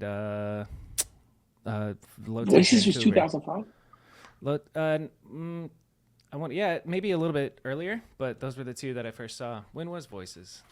Yeah, I'm not sure. I can't remember either, because 2006. 2006. 2006. Okay. Oh, that makes sense then. Yeah, right there. Okay. Which is wild to think about, because it seems older to me, but it's Yeah, in my mind too. To be 2006. honest, when you brought it up, I was like, oh, I felt like that was later, like closer to 2010. But 2006 does make sense. Yeah. Yeah. Uh, so who stakes out? Fucking, this is a weird one to ask, but same question. Who's the most important? What's the transition now? Is standard not the most important in the 2000s? No, definitely What's not. happening? I mean, Standard had a little bit of an exodus in their team, and things just shifted, right? Because one thing I remember noticing was like when volume started, but volume and metal would be all metal would be on there, even FBM, because I feel like now some of the bike prices were coming down because the one problem for S&M and Standard was they were expensive, right? And then you take like a volume, now you're making a bike almost as good. At the very onset, they weren't as good, but then they got as good. But they were almost as good for half, if not a third, the price. And I remember thinking that's better for BMX because more people could do it. You know what I mean? Because now you're not getting a cheap ass like Walmart bike, but you're getting something that you can still ride and do everything, but it doesn't, because like a standard frame was fucking expensive. It still is, So like the American made thing just made it really tough. And even though FBM was American made, they also were able to control their costs a little bit better.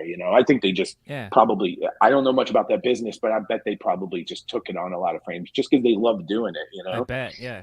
It seems like it. That reminds me of you. You said something in the other interview about Animal giving their riders health care, even though that made no financial sense, which is so sick to hear. Yeah, that makes sense. I mean, and that's the thing. It's like, yeah, and it's like sometimes it kills me because I wish people knew that side of the industry that like, yeah, there's some of these owners that you think are cool that they will love to get another $5 out of you and they don't care how you get it, But then there's riders who actually give a shit about the people and want to see it progress, Because like, I don't know, that's one thing I do feel like now is like, I think riding itself is bigger than ever, but obviously the industry is a bit of a shit show. And that saddens me because it shouldn't be, right? Because there's so many people out there that want to ride and want to be a part of it. The industry should be stronger, but it hasn't been able to kind of like figure out how to do that. And that sucks because I felt like I was a part of a really great industry and I want that to keep going, even if I have nothing to do with it. Fuck yeah. This seems like, so I know in 2000 is when you got hired by Ride. Yes. Yeah. I moved out to California in 2000, which was a huge life-altering event that now is still held because I still live here. Yeah, fuck yeah. It's kind of like I'm asking you this question, what's important in the 2000? You could just be like, just watch the videos I made, bro. No, I don't I made the that, 2000s, though, baby. Because I think it's so aggregated because like, the thing is you always have props, right? Like props was always driving new people in there. So that was always super important. And then there was always new guys popping up different places, right?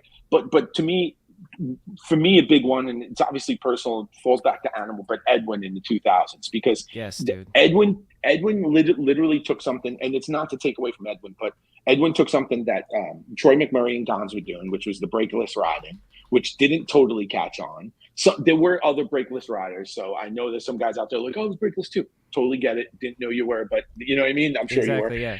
But like Ed brought in a whole new style, and it wasn't. But the thing that I think is always important to remember is like, as much as Edwin deserves all the accolades, you don't have Edwin without Tyrone, Vic, Vinny. Like you need that squad. It's the whole squad because I promise you right now, like everything you see with Ed, none of this happens if he ain't out riding with his friends. He's never been good at riding solo. He don't like being in front of cameras. He needs to be out jamming with his friends, and magic happens. That is dope, right? It's like, and that is, to me, that's the beauty of riding, And I'll always say, like, I filmed Edwin for a ton of different things, but I never had that experience with them. I mean, I've been on trips with those guys and everything, but I didn't grow up with them. And I think that is, to me, one of the best eras of riding, because these are just dudes who, they would go out every night and just fuck around all night at Union and dick around and laugh and go just like this. Goof off. Yeah. After the clips doing the bird call, dude, I fucking love it. And the funny sayings that come from it, like I used to love getting on trips with them because all of these guys, because I would get like a whole new vocabulary by the time I left. A lot of shit I probably can't say now because PC culture and whatnot, but it's still awesome. Can you think of one? What's one? Well, like Indian giver, that was the best ever. Because when they used to, anytime someone, you're doing a fakie and you don't turn out the correct way, you turn out the inside way. So if you turn to the right and then you turn back to the right, they would always be like, oh, you know, like so like that's the funniest shit ever. But it's also fucking racist, you know, like hands down, it's racist. We should say it because it's so fucking weak because the whole terminology Indian giver comes from fucking. They're saying that the Indians were pissed when they sold Manhattan for $26 in beads, which they never really did. The American government just fucking fucked them. So that is a fucked up statement, but it was funny. It was funny nonetheless. It's all about intention, dude. Exactly. So yeah, Edwin Brakeless is the 2000s. 100%. I mean, everything goes from there. There's so many other riders, but that Edwin's such a big one. I mean, that every kid became brakeless for many years. It's only now you really see a lot more brakes coming back. Yeah, it's interesting to see. Like I just saw Eddie Queller was rocking his only front brakes for a little while. Chadwick here is rocking his back brakes and having fun doing foo-fa-noos and Makes shit. Sense. Like, So I saw Martinez was back to brakes a little while back, and I was like, it makes sense because so many like cool Fufanu and Abubaca tricks, like they're dope, you know. Yeah, then he did I saw a clip on his Instagram. He went fakie to the coping to like a reverse Abubaca, like a fake. Oh yeah. Sick. Which is like not that advanced if you think about somebody in the 90s did something similar because they had a free. If you look back at like the old standard videos, the ones that are all on VHS, those are like some of the shit those guys did on mini ramps going backwards. It's just like, what the fuck? Yeah, way ahead of its time, and you don't really appreciate it at the time that it comes out. You're like, oh, that was cool and weird, but then looking back at it now, you're like, oh shit, they were 30 years ahead of their time. Hell yeah. What do you think? Actually, since we're at 2000 and we're in the ride industry, one thing I wrote down is I'm very curious about like the heyday of BMX DVDs and when it was kind of a business model. Like I know Shook was a business for Chad, and all companies were putting out full-length DVDs and selling them to the bike shops. And I've always wondered like the numbers behind it, like what was the highest grossing BMX video that you were ever a part of? That's interesting. I don't totally know because the Trans World machine of selling videos, that all happened down in the skate building. So I didn't always 100% know, but I do know that Industry and Turbulence were probably our two best selling ever. And now I'll explain why, but then later on Drop the Hammer was like through the fucking roof. Like Drop the Hammer was like a banger for me personally, but then in general. And there's a lot of business behind that happened too, but just to give you an idea what happened with the company was trying to expand skate and BMX, and they signed deals with like Tower Records and Best Buy and all this shit. So suddenly Industry, and this is crazy. This is so funny actually. So Industry and Turbulence come out on VHS, but Best Buy and Tower Records and some other distribution companies wanted it. They made it on DVD. We had nothing to do with the offering. We just sent them the tape. They did everything. I never even got one from them. I literally bought a copy myself out of Tower Records. Like that's how it was. And my mom bought one actually, which video out of Tower Records. That's a crazy experience. That's fucking amazing. Yeah. And they had always been there because even when I was a kid, one of my first BMX videos ever, I bought at a Sam Goody Records in a VHS section when they first started selling videos. Sam Goody's like years and years back. Yeah. But I bought this weird, and actually someone just posted a clip from this video the other day, and it had the first Meet the Street, and it has like Volker and a bunch of people riding from way back in the day. It just literally got posted on like maybe early 2000s. I don't think it was them. I think it was someone else. It might have been Snakebite maybe posted it, but this VHS video, I mean, the music in the video is so fucking horrible because it was one of those like very professionally done videos of the time. So nothing like what any of us would make. You know what I mean? Like you said, very the street, like Two Hip. But it's before this because it won't have like footage like that. Like it was very overly curated. Like there was it's not. It was in Huntington Beach, I believe, the contest. Wild. Anyway. Yeah. Tower Records, Ride BMX, Drop the Hammer. They're partnering with Tower and all these companies. What does that even look like? Well, it's all back end for me because I just the ride office. The ride office was in a town called Tustin or Santa Ana. Really, it was really bordered on the border of both. And then the Transworld office was down in Oceanside, about an hour from there. So we like a lot of the business stuff we didn't deal with. Like Brad McDonald did because he ended up becoming the publisher of all of Trans World.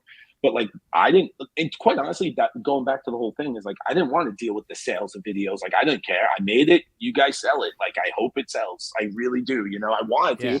You know, but like I also don't want to be held to that so much because it's, you know, there's two sides to it, and it even happened because I remember at one point it became apparent to me that all the salespeople were skate people, and I could tell they didn't want to deal with the bike videos. And then you know, you just know you weren't selling as many as you could than you wanted to. But I mean, as far as I know, it was tens of thousands of units out the door. That's how I understand it. But I really have never seen a hard concrete number. But I know that the industry and Turbulence did the best. And no, wait, I take that back. B.A.S.E did the best because that also was sold, and B.A.S.E was the instructional video, and that went through the fucking roof. I bet, because it's before YouTube, and how would you learn to do shit without exactly B.A.S.E DVD or not even DVD, VHS? Yeah, VHS, and I was always proud of that just because we were able to get people like Lucky and Butcher in an instructional video. Which like, where else do you do that? You know, where else do you get the cool guys to do the boring shit? Gonz is teaching bunny hops. You know, it's like it's crazy. Yeah. Dude, we gotta pull up Lucky. Let's see. And if I could ever tell you a human being, here's the Gonz. If I could ever tell you a human being who less wanted to be in front of a camera, it was Lucky. Lucky, I bet. Yeah, he hated it. Look at this fucking legend, dude. The Gonz. That's my spot. Deck Park. I can never explain how insane this dude is. Like, I mean, you know, you just never knew what you would get with him. Like what was showing up. I mean, even when he did this, he actually did a pretty good job. I mean, I thought a pretty good job of explaining it because it's not like today. Like today, you know this. You'd go in with a script. You'd go in way more thought out. It was more like we'd show up and be like, Gonz, you need to teach bunny hops. Let's talk it through. We just kind of make it up as we go. We didn't. Yeah. We just knew we wanted him to do something. You know. I love it. So. This is, 10 minutes down the street, and I've ridden there 1,000 times. But yeah, I know. To see this back then, and those ledges look fucking still square and amazing. Because right now they're all chunked up and, of course, years and years. But what was Gonz like? I've never had he's been a legend for me locally, but never got to meet him. I'll give you two good. I've heard he's crazy. Yeah, give me a Gonz story. Crazy doesn't even add it up. I mean. If there was ever a person who deserved to be more famous, it was him. One thing that I always loved about Gonz. So Gonz had a wife and kid, right? And there was Els. You know who Els is. You must have heard his name. I know who he is. I never got to meet him, but I heard so Els used to make shit, and he's weird too, right? Yeah, Els is out there. But Els was like Gonz's agent in so many ways. But Els made videos, and Els's videos were really cool, with the exception of the soundtrack, because he would generally make his own music, and I'm 90% sure it was meth induced. And I hate saying that because I really like Els, but he definitely came off as someone who did way too many drugs, right? That's what sounds so like. Right. Yeah, but like he would make these wild videos, but as a result, you got some of the coolest street riding from the AZ dudes ever, right? Because that was where Smoker came up from. It's Gonz. You saw the best things Gonz ever did was with Els, you know. Yeah. But like Gonz, they would tell me like, oh yeah, Gonz is. This is exactly how Els would talk. You'd be like, yeah, man, I don't know, Gonz is shady, bro. He's just real shady. Like we won't see him for like a week. We don't even know where he is. He might be sleeping in a ditch. I don't know. Then he just shows up and rides and blah, blah, blah, blah, blah. And one day I'm just talking to Gonz about his week. And he's telling me, he's like, oh, well, he's like, during the week, my wife works. So like I take the kid to and from school and I coach soccer afterwards. So I don't see any of these dudes till like usually Saturday or Sunday. And maybe sometimes I'll show up during the week. So they were all like, Gonz is shady, but he's just taking care of his Meanwhile, he's kid. being a good soccer dad. Yeah. Meanwhile, he's just being a dad. Yeah. But then at the same time, he did kind of he knew when to be the Gonz, you know? So like we went to Europe with him. Dude, all right, so this is all true. So we go to Europe with him for standard. This is going back to 98, though. We're in Europe. 99. First time I've ever been to Europe. First time for a lot of guys. We have a standard crew. Where do we start? He gets naked, climbs up a 40 feet onto the Eiffel Tower completely naked just for the fuck of it, right? We go out one night with a bunch of English riders, and we end up at someone's house. And all of a sudden, we're all talking, and Gonz is just standing there naked. And he would gone into the bathroom and took everyone's toothbrushes, the people who live there, not us. And then he has them in his nose and his ass. And he's just standing there looking like a fucking monster. And then it's just like, and then there was weird shit too. He came with no luggage. He only had a backpack. And it was pretty bowled out. And at one point, we're about 4 days into the trip. He unzips his backpack and takes out a bowl. And in the bowl, there was leaves. I don't know where the fuck these leaves are from. I don't know what they were. And he just lights the leaves on fire and starts inhaling the leaves. And this is in Europe. I have no idea. To this day, I don't know what the fuck it was, why he did it. You know, he would never give you a direct answer if you did ask him something directly. So it was like a waste of time. And then that was it. And then when we were leaving in Europe, never forget this. They were like, "Oh, sir, your bike has to be in a box." And he said, "Well, then I guess it's yours." And he just gave them the bike and went onto the plane. What the fuck? Because back then you could actually get away with occasionally rolling your bike onto a plane. Not international flights, but local flights. This is all like pre 9/11 shit. So you could just roll a bike on if you flattened it out and took the pegs off. That's interesting, dude. What a... I'm so curious about the fucking leaves now, dude. Like he traveled with just a backpack with a bowl of leaves. We made a video called Euro Tour 99 with Standard, and I think there's a shot of him under the towel with smoke coming out or something. But like that was all he had in the bag. I mean, the fucking guy just shows up with the most random stuff. And there's a whole nother side to this video. There's a bunch of clips that got lost because we all got high the last day, and a camera with some tapes got left at the airport. Oh shit! Been there, dude. Been there. Brother. Yeah, it was worst. We flew home 13 hours. Worst 13 hours of my life. There's the bike that got left in Europe, right there. Yep, that bike stayed in Europe. God knows where it is. And somewhere there's a tape in Europe, mini DV tape of Paul Sika doing an entire flatland routine, blindfolded, and Gonz jumping down 9 stairs blindfolded. I think it's still in here, but it's not the main shot. Yeah.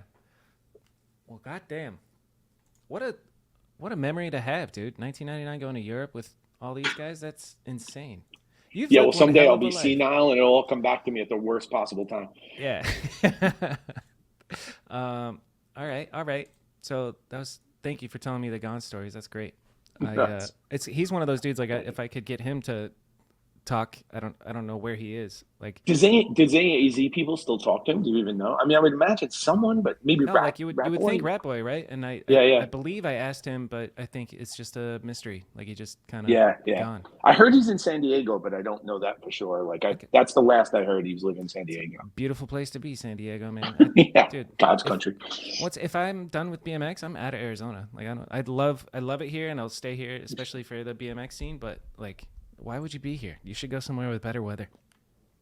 Yeah. Well, I mean, I've always loved AZ because for us in Southern California, we would back then we would hit more of a rainy season, and then we'd always go to AZ for like a week or two just to keep filming and riding, you know. So like in New Mexico, it was always the best, you know. Yeah. And AZ and New Mexico were the first places to have skate parks because still a lot of them weren't being built out here.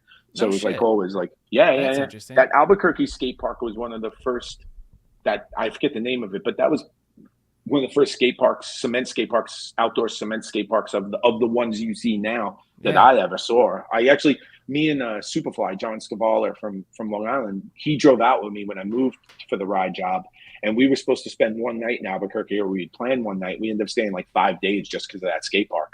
Yeah. And then it was like the most fun ever. And we stayed at the hotel that the hookers are all in front of in Breaking Bad. So years later, that was a nice moment. Like, I stayed in that hotel. Yeah, that's wild. Fucking A. That's another name that I know, but I haven't really looked into is Superfly. What do I need to know? He's the man. About Superfly? Supes is the man. Superfly printed most of the base stuff that anyone ever owned over the years. He worked for Enos at B.A.S.E, and he did a lot of stuff. But he's a fucking awesome rider. He grew up with Robbie Morales, same town. And then now he has Kiko Trails out in Long Island, and he's just been keeping his trail scene going. He just reopened the other day, I saw online. But Supes is the best. I mean, he still has a screen printing business. Again, another person learned something in BMX and took it to the next level for their life, you know, which Fuck is, yeah. that's the coolest shit, you know? Yeah, it really is. It's cool shit. Which is why I'm so stoked that you're like in the industry making moves with the marketing and experiential marketing, dude. That's pretty cool. That's a fancy term. It sounds important. It sounds Yeah. more important than it is sometimes. I mean, let's go back in time, and we haven't really touched on B.A.S.E. Like, how is that? What is the brief story of B.A.S.E? How did it start? Is it B.A.S.E is always coming back? Yeah, B.A.S E is always. We're making a comeback. I promise. We have a new plan. It's happening. No, yeah. So B.A.S E. Okay. So it actually means what is it? Brooklyn area straight edge. So early days of riding, everyone was straight edge. It wasn't weed and cigarettes like it is now, right? Like it was like everyone was straight edge. I was very straight edge. First time I ever drank, I was 26. I didn't really drink alcohol till I was 30. You know, I like tried alcohol 26, like a sip, and then 30 started drinking. You know, never did any type of drug or anything at that time. Especially a lot of guys were like that. That was kind of because cool everyone trend. came from race too. Yeah. So it was kind of the thing. So B.A.S.E got started by a bunch of racers. Most of them lived in Brooklyn. Michael Itzkovich, who's still involved. Mike Ick, he's a great guy. But there was this dude Brooks Manbeck. There was Hollywood Michael Radigan, aka Hollywood. The Poole brothers, Richie and Wayne Poole, and then Enos fell into the mix with them at some point too. So to be honest, growing up, there was this really cool shop. One of the cooler shops, I should say, Marine Park Bikes, everyone, MPB. They always had the cool BMX stuff. But I didn't really like the B.A.S.E guys growing up because they were all racers and they were all kind of cocky and they were all kind of dickheads, you know? And then so like, but then years later, we just kind of naturally came together. And then this dude, Don DeLuca, had opened a store in Brooklyn called Brooklyn House, a skate shop, but he sold some BMX parts. And then I got a job there and B.A.S.E was selling stuff out of there. So I kind of became even more friends with them. And then they were like, oh, we always wanted to make a video. And I was like, oh yeah, we should do it.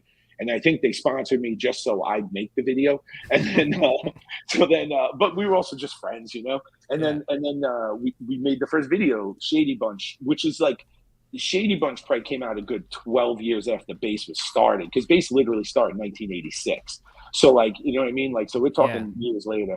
And then, but that was kind of the new branch of B.A.S.E in a lot of ways. And then we did a few videos after that. And then eventually, we did that one, Shady Bunch, which is a funny video now because Shady Bunch has all this stuff where we like wreck a video store, we throw eggs at people in a Kinko's, and we do all this. These other kids just destroy. That's John Scavarlo is behind this one. This is in his video store, right? Just goes into a video store. Shit. All right, so you know what's so funny? At that time, this is before Jackass was on TV. This is the CKY videos might have been out right around here, but it was only around here because everyone did this shit back then. We were not exclusively the only idiots fucking shit up, you know? But it was funny how everything became Jackass, which is the only bummer to me about that is that, now we turn around like, you know, everything's Jackass. But no, we were just shitty kids, you know? We're just shitty kids ruining people's businesses. It's really disrespectful behavior. Super disrespectful behavior that we're so lucky because if we did that shit today on Instagram, we're going to jail. Yeah, you're fucked. No good. But it's cool to be kind of ahead of the curve. Okay, Superfly. Yeah, man, it's pretty incredible to hear this behind the scenes shit. So then after this video, and you made this, correct? Yep. So this was, and just on the tech side, you'll be interested in this. This was something we actually, the Mike Ick and Enos rented a TV editing studio because this was all on like Jog Shuttle, like 2 machines. So you would like set up the edits and the in and out points, and then you'd hit go, and then the machines would do everything, and then you just assemble edit all the way through. So it was like, so it was like 4 or 5 nights of me with some older dude just sitting there every night, and this guy's smoking cigars, and he ran the machine. And I just tell him where to edit, and he would do it. Like this shit right here? Basically, yeah. Like one of those type of machines, yeah. That's wild. The first few videos I did were like that. Like, everything was like VCR to VCR kind of thing. That's interesting. Tape to tape, you know? What did they pay you? In shirts? Dude, I mean, they literally just kept me afloat. Like, I think at the time it was like, Ick would like hit me off with like a couple hundred here and there. I don't think there was ever no. I take that back. I fully take this back. So the first 2 videos I did, this is crazy. You're gonna love this one. So I wanted to get into digital editing. Digital editing had just started, but it was fucking super expensive. So a Mac Beige G3, I purchased myself from working because I worked for a college. I worked in a theater at the time. But then the hard drive, 10 gigabyte hard drive, was $10,000. I could not afford that. So I got it financed through B.A.S.E, and they made the payments for me as I would keep working for them. So I did a bunch of stuff. I did sales. I got them their first fucking order from Dan's. Enos would sell shirts to Dan's Comp at races, and they would sell stuff, but their first order for real Dan's Comp to sell in the magazines, well, I got the order. So I was also working for them like sales too. But it was like shit I didn't know. And the funny thing, I was doing it at the skate shop, Dom shop. I was using his phone, which again, back to the long distance thing. He was like, "Why the fuck are all these calls to Indiana?" I was like, "Oh, my bad. I was calling someone. I'll pay for it." You know, like it's like, kind of crazy. And it's crazy because Dom still has a shop here in Los Angeles now. He opened up Brooklyn Projects out here, and he just opened a second location, but he's had a store on Melrose for like 10 years. So it's like it still goes. So me and Dom are actually talking about redoing B.A.S.E. Yeah. You did.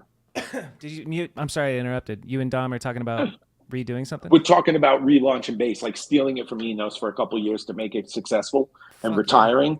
But none of that's going to happen. Just we talk about it. It's a fun thing to talk about. I would buy a B.A.S.E Brooklyn shirt. But what I was going to say is I love the initiative to be like, this is 10 grand. I can't afford it, but I'll figure it out. And then you had them finance it.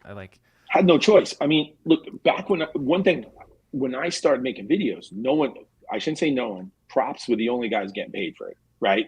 And only because they were selling their own videos, but no one was really there was no video makers that got paid for it. It was all people who just made the shit, you know? I mean, maybe a company paid them, but it wasn't like it is now where it's like, you have the structure of, we're going on a trip, we have to bring a filmer. I mean, there was trips people did without filmers and they just hand the camera around, you know? Yeah. And you know, sometimes it's great, sometimes it's shitty. So that, it was a weird thing. So starting off, you never knew how much to ask for. You never knew you want. I mean, a lot of deals I made where people were in trade. I know one of the volume videos I did for a computer, like for a brand new editing computer, you know, which is fairly expensive. So yeah. That's great. So we were talking about, actually, I mean, let's continue with B.A.S.E. So the first video, Shady Bunch, happens, and then does anything kind of come from that? Or the homies getting B.A.S.E starts selling. I mean, B.A.S.E was selling all over the place, and we knew we wanted to keep it going. So we made another video fairly quickly, like probably a year later, called Off the Hook. And Off the Hook went okay, but it was never that popular. You know what I mean? Like I don't know. There's some stuff in it, I guess, is whack now I think about. But we actually had like skate parks in it and stuff, and maybe it was a little more local than Shady Bunch.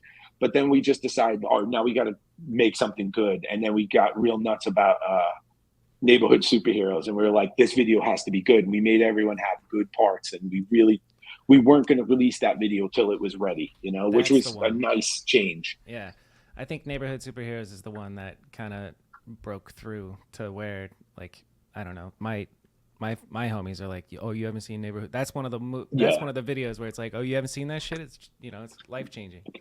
I mean, back before we were talking about 5 steps, Neighborhood Superheroes is by far one of my personal favorite videos, just because it was the most street video we had made at the time. And you know, look, when we took out the ads for that, we put all this shit in the ads, like I think we called it a hip hop adventure or something like that.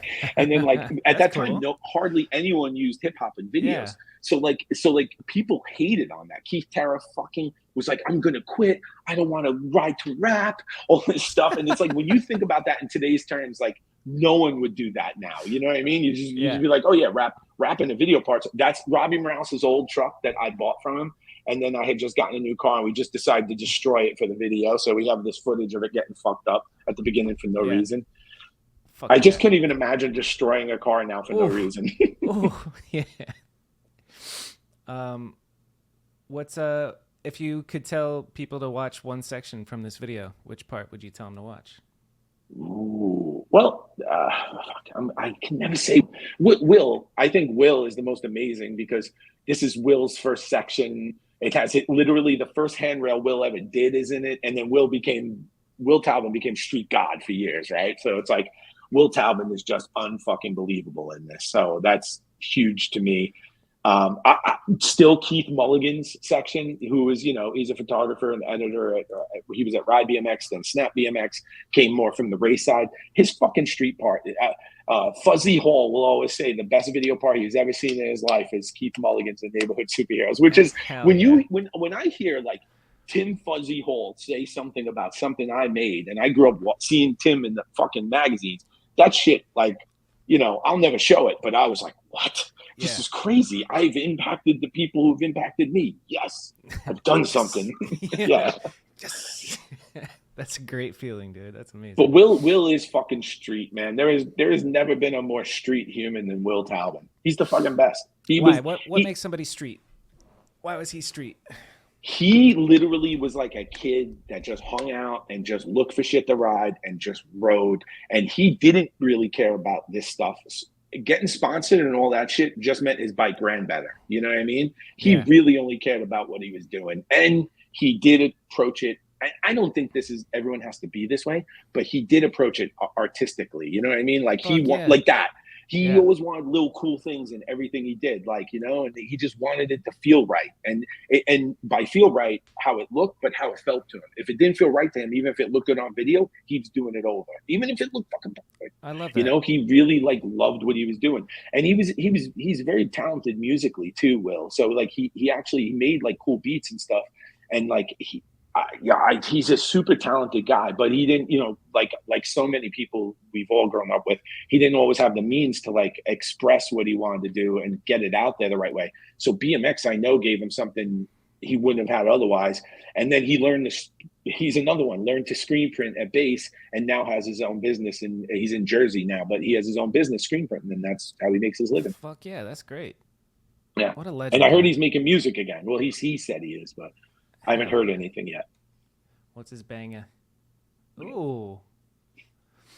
What? That's an old Ralph Sinisi trick, fucking up a Smith to an unintentional crook. Smith ice. That's amazing. Fucking A. It's incredible that you're just not only a part of this, but kind of facilitating this and making it all. I never want to be one of those guys like the old football player, like, you remember when I was the best? Yeah, but, I don't want to throw a football down at those mountains. The guy get over that mountain, that's the best best fucking scene ever. But like, but I am so happy, proud, thankful, everything about this time. Like, because even now, I don't think about this shit every day, but even just going down it with you, I'm just remembering things. I'm like, oh my God, Will's so fucking funny. And also, Will had one of the worst tempers of all people. So when he freaked out, he didn't give a fuck who was there. I mean, I've seen him, biggest dudes in the world would like laugh at him while he was stressing over something. And he'd be like, what, motherfucker? Fuck you. I'll fucking kill you. In this crazy Russian accent. And he would and it would be nuts. He'd be like, Will, shut up. That dude will fucking murder you. And then he'd be like, fuck him. And he'd like spit at people. Like he was crazy, It takes a certain level of crazy to get that good at bikes, man. Yeah. He's the funniest dude ever. Have you ever seen that meme of the hot girl matrix? The hotter the girl is, the crazier she is. Yes. It's like the same shit. For the more talented a bike rider is, the more crazy they are. Yeah, because at some point they're just so focused on being better or being where they want to be that there's no time for the normal shit like wiping their ass or something. Yeah, like I felt that on a small level because I put so much time into going to the skate park that I kind of forgot to have a life as a normal person. And so I'm getting older. I'm like, how do I act right here? I don't know. I mixed that with being straight edge. When I first started going to bars and shit, I didn't know how to act. I didn't know how to dress. I didn't know how to be. I'm like just retarded in there. Like, I make videos. That's cool. Oh, shit. But now as an old man, like I look back, I'm like, I could have pimped that shit so good. Like, I'm a filmmaker, baby. Want to be in a movie? So it's like, for real, though. It's just all about having confidence. Perspective, just twist it the right way. Yeah. Okay, where are we now? B.A.S.E. Well, we're neighborhood superheroes. B.A.S.E. Yeah, so neighborhood superheroes comes. It's popping even harder. Tell me about like where B.A.S.E. ended up. So at that time, that's around the time neighborhood superheroes kind of end. Well, I finished editing neighborhood superheroes here in California on my way moving out of New York. So it was also a weird time, which has also helped get more clips for Keith Mulligan because I actually moved in with him at one point when I first got here. So it was like it kind of worked in a larger sense, but then also like I don't think it took this. B.A.S.E still went on pretty strong for a few years after that, but I don't think, the industry was just changing a lot for a lot of people. Ed and those guys were kind of on B.A.S E, but then they also had other things going on. Animal just was not in a bad way, but really Animal took up all the oxygen for the East Coast, right? So like no one wants to buy a B.A.S E shirt anymore. They want an Animal shirt. I mean, it was just like that, right? And then there was other cool things popping up everywhere. So it just kind of, after a couple of years of the hype of neighborhood superheroes, it just shifted to other stuff, and we didn't do anything else at B.A.S E at that time to keep it going. Was it always just T-shirts, or was there more? There was clothing. Around that time, we did a lot of clothing. But to be honest, some of that stuff, like investment-wise, some of it was good, some of it was bad. There was even jeans, denim at one point. But those things are hard to facilitate if you're not like really running a business. And like Enos, I think, has always done a really good job, but he also had to pay bills. So, depending wherever the base was at the time, because there's been several iterations of where base has lived, but it's always had a warehouse or a place. I mean, he also had to just make it work with the print jobs he was getting that weren't base. So like that was always a struggle, even to this day. I mean, he lives 100% off screen printing. Yeah, that's a fucking hustle. I don't think people really, because when you're young, you just have this concept in your head of like, oh, that's a successful company and they sell T-shirts and stuff. Yeah, you don't think know about the behind the scenes and not the budget, the profit margins versus quantity and the actual shipping costs and everything that goes into it. It can be and it's cool to do promo and give out shit, but think about it this way: would you go to a contest and just walk around and hand everyone $5? But when you're a T-shirt company, you are handing out T-shirts, and that print cost to you probably is around $5. So you're literally just handing money out and hoping there's a return on it. So, and sometimes there is, sometimes there not. Sometimes you just give out too much too. Exactly. I think B.A.S.E was always that way. B.A.S E at one point sponsored everyone. There is a picture somewhere. There's a 2-page spread of Mirra doing an air somewhere, and he's got a huge B.A.S E sticker on his down tube, which is fucking dope. There's no way so we can always claim, Mirra was on B.A.S E. Enos has it hanging on his wall. I know that. That's badass. Yeah, I was gonna say maybe I could find it, but no, it might be hard. I don't think it will ever come up. But it was dope. And and it's one of those things like Mirra sticker placement might have been like $2,000 a month. So like he just did that shit to be cool. That again, going back to why he's such a good dude. He could be like, go fuck yourself. I think shit costs money. Mm-hmm. What were you hired for? Like money wise, when you started working for Ride BMX? Money wise, your salary, hourly? Yeah, no, salary definitely. I'm trying to think. I'm legitimately trying to think because it's so long ago and money has gone up so much in life. Just everything, the costs, everything. Yeah. It was very cheap though. I mean, I think I was coming out at like 35, maybe 40, probably 40 grand a year or something. Which is, don't get me wrong, at the time, like pretty holy good fucking for at the shit. time, right? Yeah. No, amazing for the time because I think I forget what poverty level is, but it's not, it wasn't considerably lower. But that sounds about right. I don't know so about it was that like time, it was actually, but that was ballpark. So it was huge that I was able to have like an ability to do things. But I've also always been a person that like all my money went back into gear and doing my thing. And it's not like, I remember I went on a trip with someone who worked at the magazine, and I remember them getting a receipt for a Gatorade and like making sure they were going to submit it to the company because the company had corporate structure to it. And I was thinking like, you're really going to expense that? And he was like, yeah, well, I'm on a trip. It's a Gatorade. And I was like, me personally, I just always thought like shit like that. Like, I'm not going to fucking hit the company for every fucking cent because it just doesn't make sense. I always wanted to be able to keep doing what I was doing and do the best I could. So I'm not going to nitpick fucking a Gatorade, meals and shit maybe. But even then I wasn't even like a stickler for, you know what I mean? Like I actually always made sure that the budget included, if we're on a trip, that it paid for a rider, like paid for a couple riders' meals here and there, because they were making way less, and not always, but a bunch of them were, some of them making nothing. I mean, we're on fucking trips with guys. Sometimes they're fucking running in the 7-Eleven, stealing shit, and that was their meal for the day, and everyone tries to help, but you know how it is. You can only help people so much, Right. Yeah. Yeah. It's crazy how that works, dude. Like hearing, like that's very rare and lucky, I think, to find a filming job in the industry then that pays like that, dude. It's pretty fire. Totally. But the thing that sucks about it, or I want to say sucks, because to me it never sucked. But the hard thing is then you have to then you're dealing with things, and now you're clearing music, right? So now your job is like you're also sitting back and literally dealing with contracts and calling places and begging for music and negotiating and trying to explain why this is good to them and all this stuff. And then also when the company wants things, so like at a certain point, the company started some other titles, a motocross magazine and a four-wheel magazine, and then it was like, the video guy who's on staff can go shoot that shit too. And it's suddenly like, oh, motherfucker. Like, I embrace that stuff because I always felt like that's a stepping stone to other things in life. So let's try it.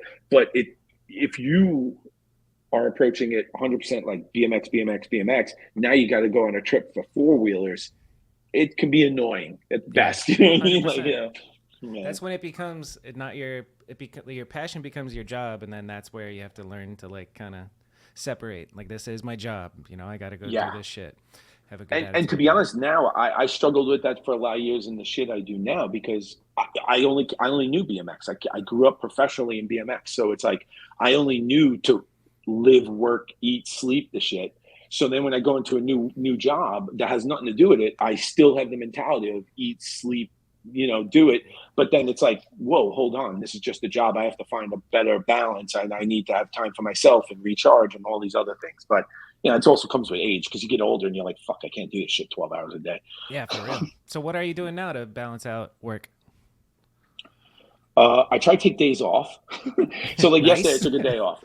Yeah. Yesterday I took a day off, but I did work like 2 hours in the morning. But then I just try to take as much time off when I can, whenever I can, because I do have still big days. Like a few weeks ago, I can't talk about clients and shit, but like we had a shoot for a car company, but a very, very low budget shoot.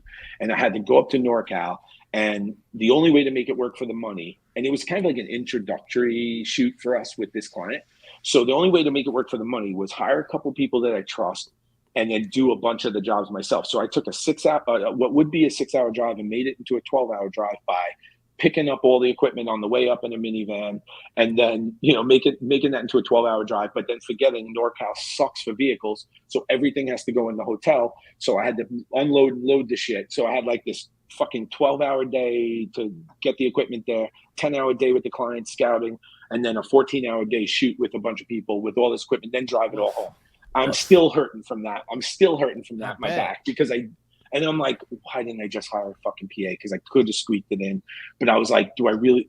There was still so many things up in the air. I just didn't want to make the decision at the time. Yeah, as your back's hurting, you're carrying all the tripods and shit. You're like, I should have hired a PA, bro. Exactly. So like, I'm like, but at the same time, I like that I can still do it. I'm actually proud that like I can still handle certain things, but I'm not trying to make that my career, because then Flipside, a week later, I'm on scout. I was scouting in Atlanta for a client, and that's a little bit more cush, right? Nice hotel, cars pick us up, take us to locations. We're checking everything out. We have meetings all day, pre-scheduled, and I'm not picking up a thing. You know what I mean? So it's like, it's great. So there's always a back and forth to it. You know what I mean? And I don't mind doing the extra. Sounds amazing. I want to do some scouting for a big budget shoot. That sounds fucking awesome. It can be good, but it's stressful too, because you can't leave without you have to accomplish something. There's no we didn't do it, like results on those things. It's like results have to happen. You can go on a BMX trip and come back with no clips. Sounds crazy, but it does happen. Yeah. Sheesh. Well, let's. I'm gonna take a piss, and then we'll return in the late 2000s. How's that? Okay, sounds good. I'm gonna pee too, because I had to pee for like a half hour. Let's go. I have an older bladder. How old are you?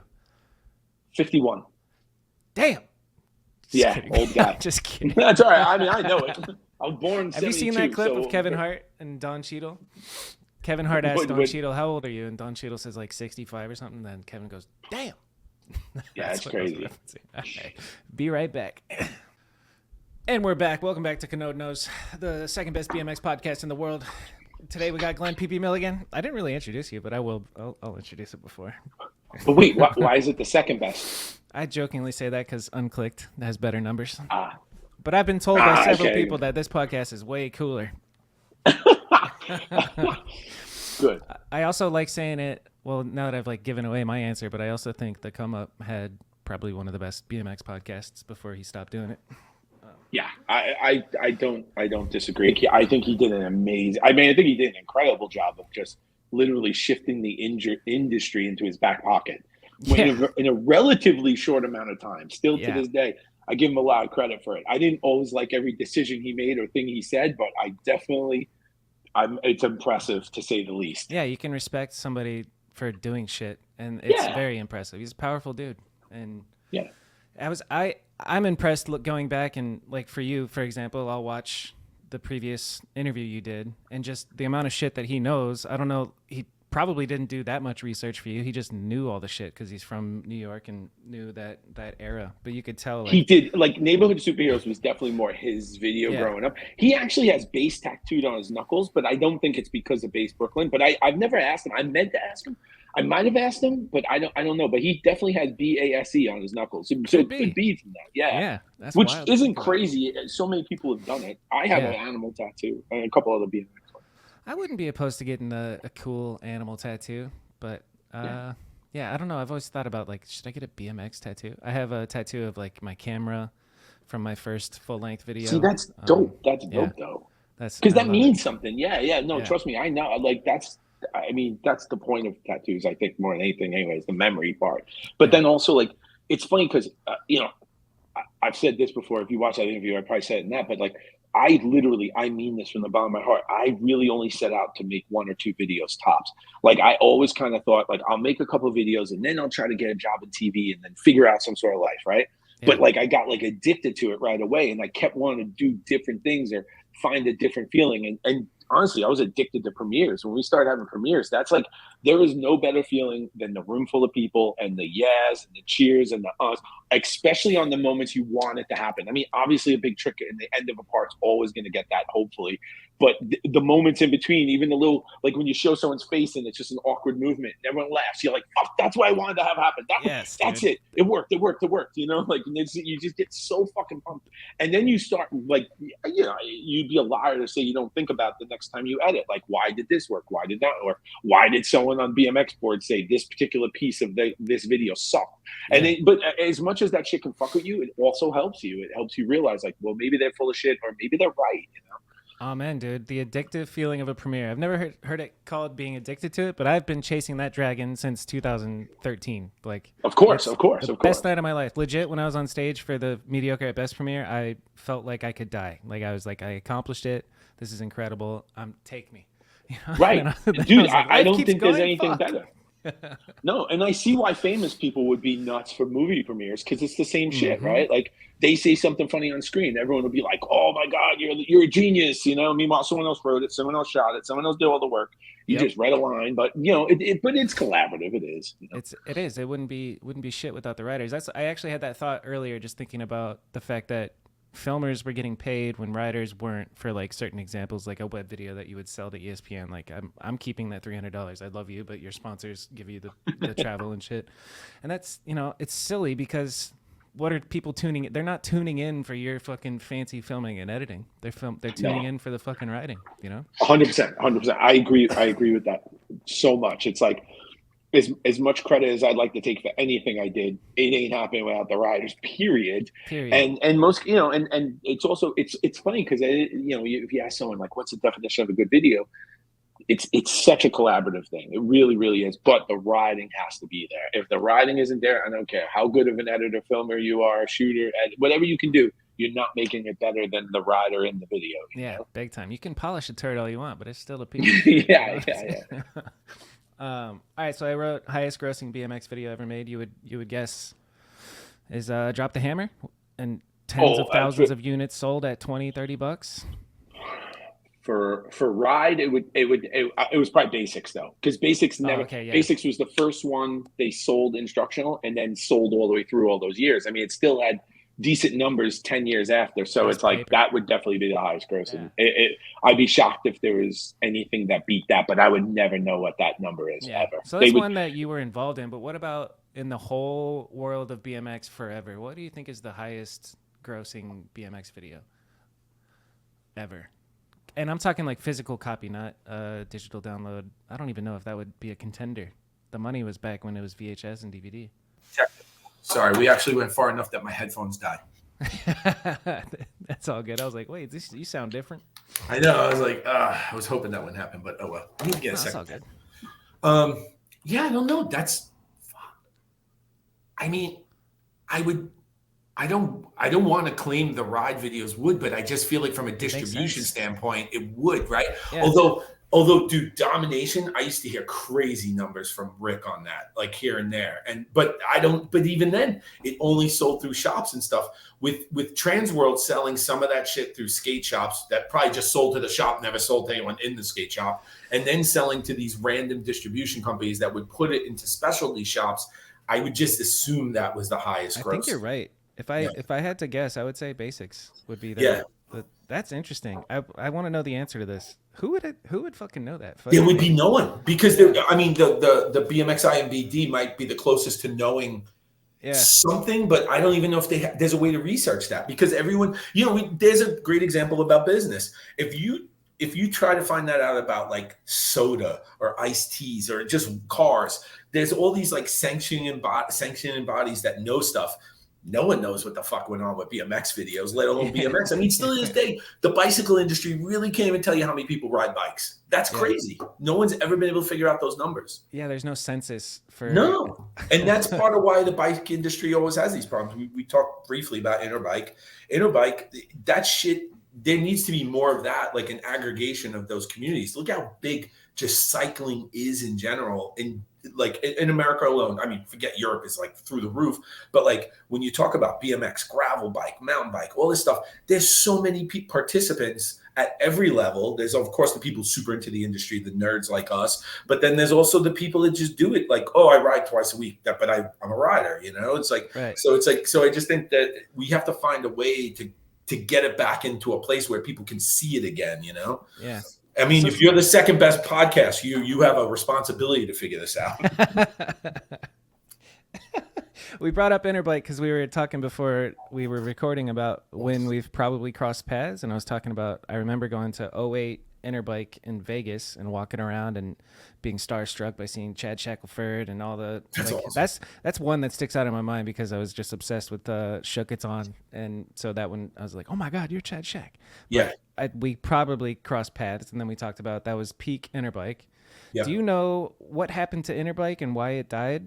Like, especially for BMX, I think Interbike might still be a thing, but no, Interbike might exist as like a magazine or something, but the company that puts it on, they definitely haven't done another Interbike like a trade show.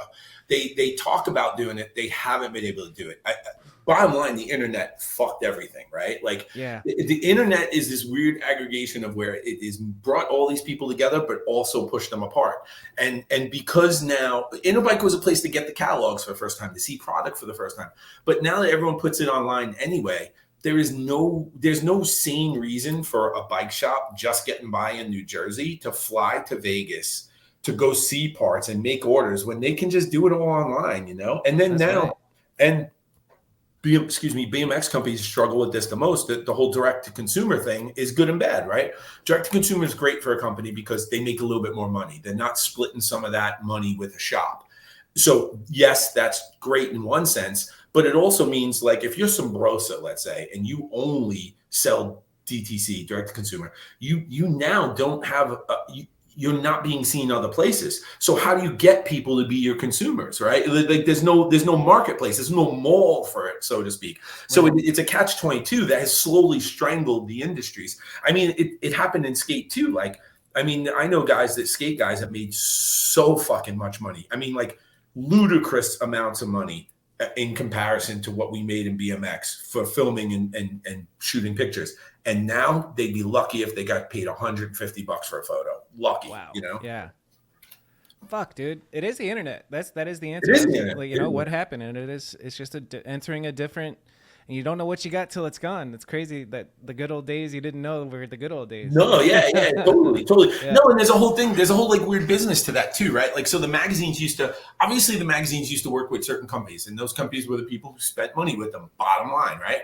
So then you had things where the editors and the filmers and the photographers. I was lucky because the videos weren't in their minds were never, the magazine was always first. So the video was always second. So they didn't get on me so hard, like, you have to have a specialized rider. You have to have such and such. They definitely pushed sometimes, like Van was in a video, we did parts. That was definitely pushed on me. I would not have picked Van to be in a ride part. Not anything against Van, just because I know Van's not going to do Van shit for that part. Why put him in a part that isn't going to be his best part? Let him keep doing Lil Devil stuff with Lil Devil and everyone else, right? Yeah. So like things like that, right? But because obviously someone newer is going to be like, I want to prove myself. Van don't have to prove himself. He's not going to try. He might do something cool, but anyway, long story with that. But the thing is, the magazines definitely ran that way, and there's a good and bad to it. It definitely gatekeeps some companies and people out, not on purpose, but just the way it works. But what's great is it keeps all the participants, the consumers and the riders in BMX looking in one place and learning in one place, and it keeps an industry moving, right? And every other industry has this. And when we lost the magazines, not to say that ride had to be the end all be all, but when we lost that BMX lost a place to go to. And the come up when it started was going to be the new place. So that was fine, right? Like, it'll be the come up. But the, I think Adam's focus was just different. And his focus was never to help the BMX industry, it was to help the come up. Nothing wrong with that. But that's a problem, right? Like you almost, when you're a leader in an industry, you have to facilitate the industry just as much as your personal stake in it, Right. Damn. Yeah. So, and I think there's such a craving for that right now. Like, what is the equivalent of, like, us? Everybody looks at a magazine. What's the modern day equivalent of that? I mean, besides the BMX Instagram, well, that's it. Instagram page, Instagram, TikTok, and Snapchat, which is to spread, and then you don't spread. Yeah, and you don't know. You're getting no useful info. So then the only info people can get is from you and from Unclicked and from a few other podcasts. But while podcasts are awesome and these interviews are super insightful, that there has to be an also more digestible way to get all that, and obviously you guys do the clips and all that, and that fucking works. I think that works light years, because that helps, knowledge some people or helps them, bless them with knowledge. But I think overall, you still have to have a place to find out, like, where are new parts, who's selling what companies are cool, what companies are not. And it sucks because some companies will get boxed out because of that. But that's also a good thing. Because when you really think about when Adam and the Come Up launched, one of the things he did really smart is he didn't go to all the old pros. He went with a whole new batch of people in pros that were just as good as the old pros, but no one knew. So he created his own industry, you know what I mean? Which was fucking genius. I don't know how much of that he might have thought out or just happened because he was doing it, but it's really amazing when you think about it, Yeah, in hindsight, you're like, oh shit, I created my own industry, but I'm pretty sure it was more. Maybe there was some premeditation. I wouldn't put it past him. He's a poker player. He's a smart. No, he's strategic. He's very strategic. I think he knows some of it for sure. Yeah. Yeah. Super interesting. It makes me kind of wish that I had more time in the world to try and create something like that. But it's I don't know. Well, I think it's opportunity too. I think it's also opportunity. As smart as he is, I think that there was opportunities presented to him too. I think becoming kind of the bad boy on BMX board gave him an opportunity to go start his own thing, right? So like I don't know if that was on purpose, but I think he took what happened and ran with it in a fucking genius way, from my perspective. But I could be totally wrong. He might have a totally different perspective on it. One thing I remember it sticks out is I was crashing. I did the TCU internship in 2010, and I went out there and I stayed with them for a couple of weeks. And I'm young as fuck, and I'm just sleeping in. And Adam would be up eating his plate of 8 eggs and just, Kanode, why don't you fucking wake up? Let's do some stuff. He's a go-getter. I love it. Yeah, you got it. I mean, no one.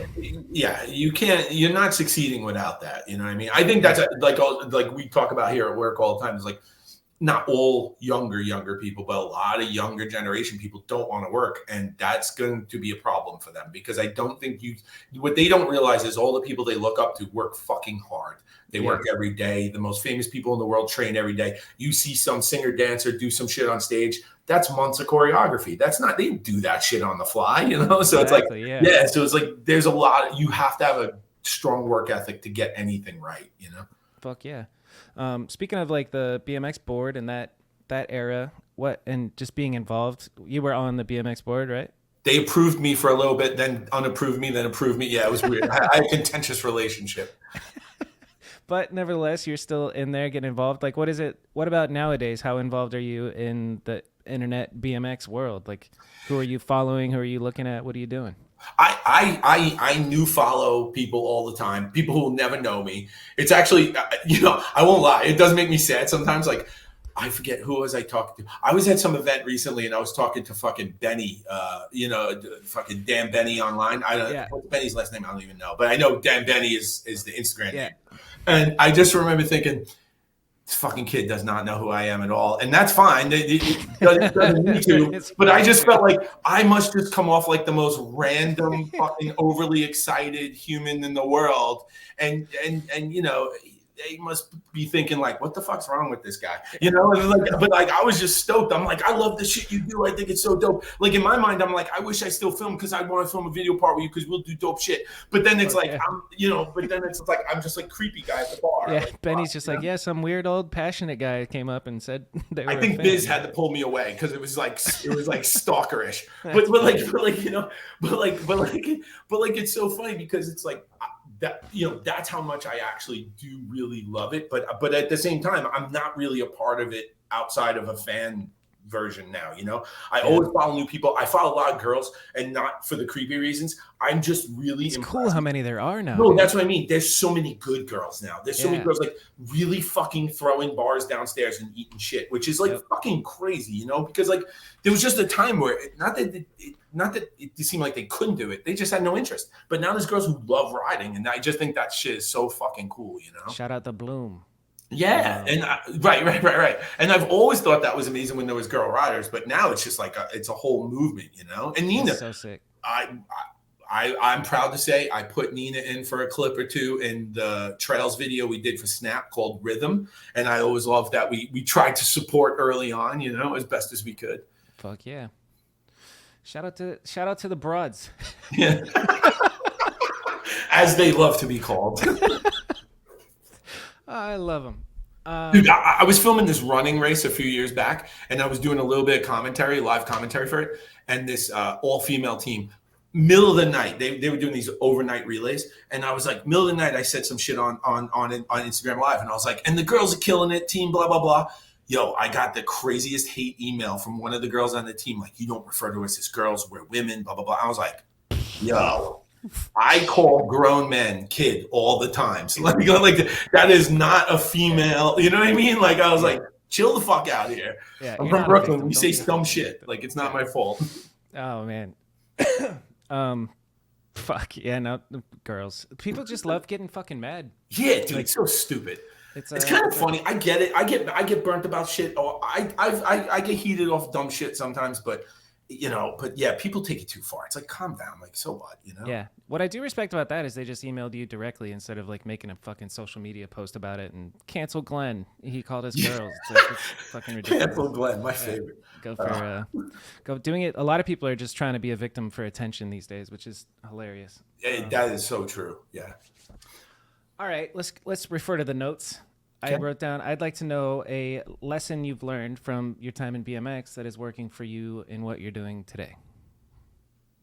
Whether it's a technical thing or a general thing. I mean, it really is more than anything from BMX, learning that you have to keep trying. Like, because like, especially from Flatland, but any trick for that matter. I mean, it's repetition. You just keep trying till you do it. Like I said something about getting a concussion doing a hitchhiker. And if you're not familiar with a hitchhiker is basically you go from like a side glide position. So you're one peg on the side, elbow glide. Your seat is under the elbow, and then you drop to where you're holding your back tire, and both feet are on the front wheel. Yeah. So if you bring up an image of a hitchhiker, so this trick in my mind, more than any trick I've ever done in my life, was the hardest thing for me ever to land. And the night I landed it, I didn't realize I landed it till 5 tries after. I was like, wait, I just pulled this shit. Holy fuck. And then all of a sudden the next day I pulled like 3, and then I pulled like 6 more. And then, over the course of time I pulled a bunch, and then it was like something I could do, not always on command, but I could pull it, right? I didn't pull it as clean as him, I'll tell you that right now, but I definitely pulled it. But like just that you got to keep doing it. And then back in the day when I was making videos of ride, especially I always get like emails and messages, especially on MySpace and then Facebook. But like, kids asking like, how do you become a filmmaker? How do you become a filmmaker? And it's like, you just do it.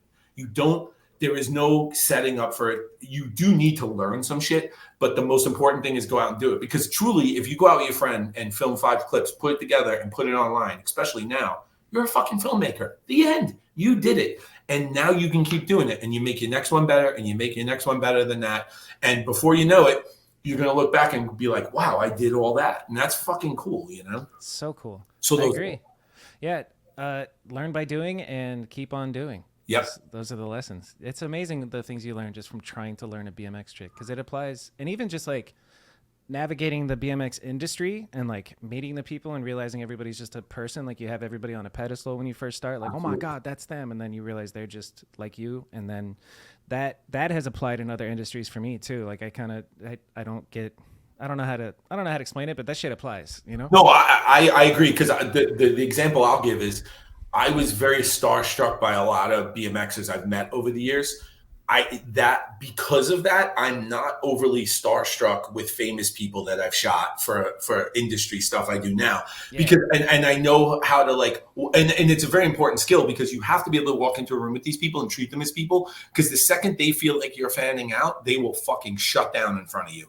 And from BMX, I learned that, because I was like, dude, there was a time at the ride office, Dave Volker came in the office and I ran and hid because I couldn't even look at him. I was like, Jesus Christ, he is a fucking God to me. That Dave motherfucking Volker literally used to be called the Lord. He is the best of the best of the best. I couldn't even be around him. Now I could. I've actually chatted with him, but it took a lot to get there. Yeah, that's amazing. It makes me wonder. Well, shout out Dave Volker. Shout out Dave Volker. Hell yeah. I'm blanking on his son's name right now.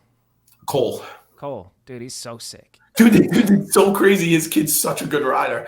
Yeah, it's amazing. That's a very amazing father and son duo right there. I saw Cole did he's going really fast at a quarter in a manual, and he does a manual to 3 fakie.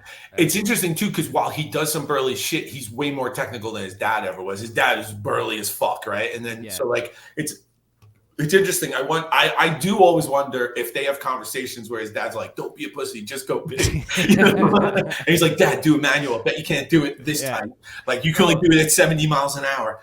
Imagine having Lord Volker as your dad. I would fucking shut down. I would never live up to that expectation. Dad, will you teach me how to ride a bike? He's like, you sure? Yeah. You want a Ubik or a boulder in the middle of nowhere? Let's do it. That's so sick, dude.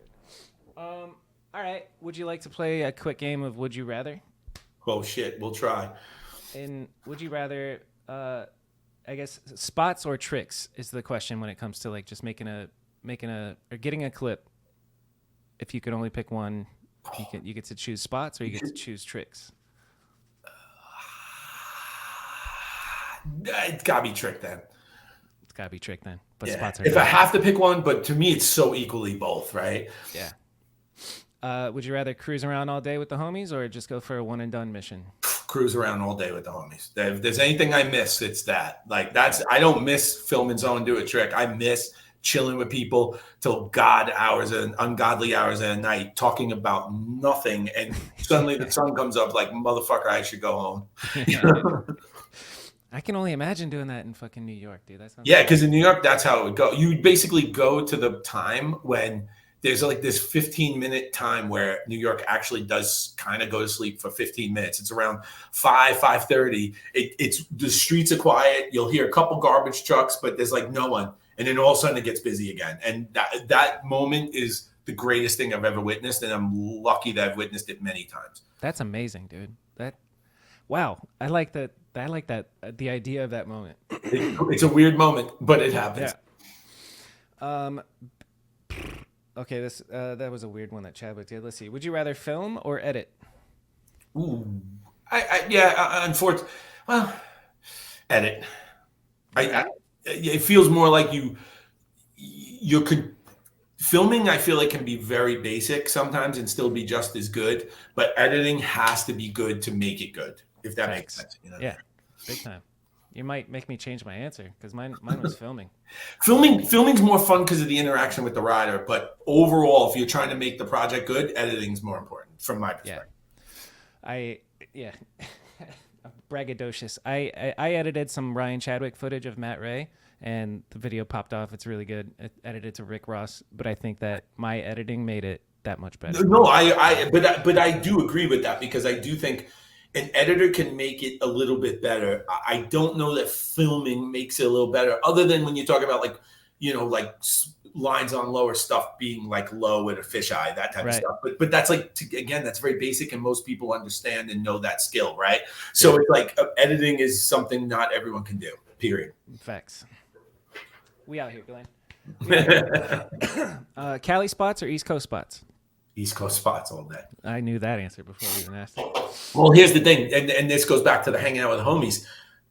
It was so hard for me to get adjusted to and feel comfortable with the idea of coming to California and you drive to every fucking spot. That's just crazy to me. And everywhere is like that, but New York's not. New York is literally like most of the time subway. And if it's not, even if you are taking a car, if you're into the city, you're leaving your car for the entire day. You are fucking pedaling around. So that I feel very blessed to have had that life, because that is, I wish everywhere could be like that. And Europe's like that. It's not. Yeah, I think it's a good point. It's not like that everywhere in the United States. It's just like the big cities, if that. You know? Yeah, right. Big cities, right. Yeah, it's definitely not LA, because LA is a weird city that way. Yeah, LA is so weird with that. Yeah. Drive to every single spot. At least 20 minutes.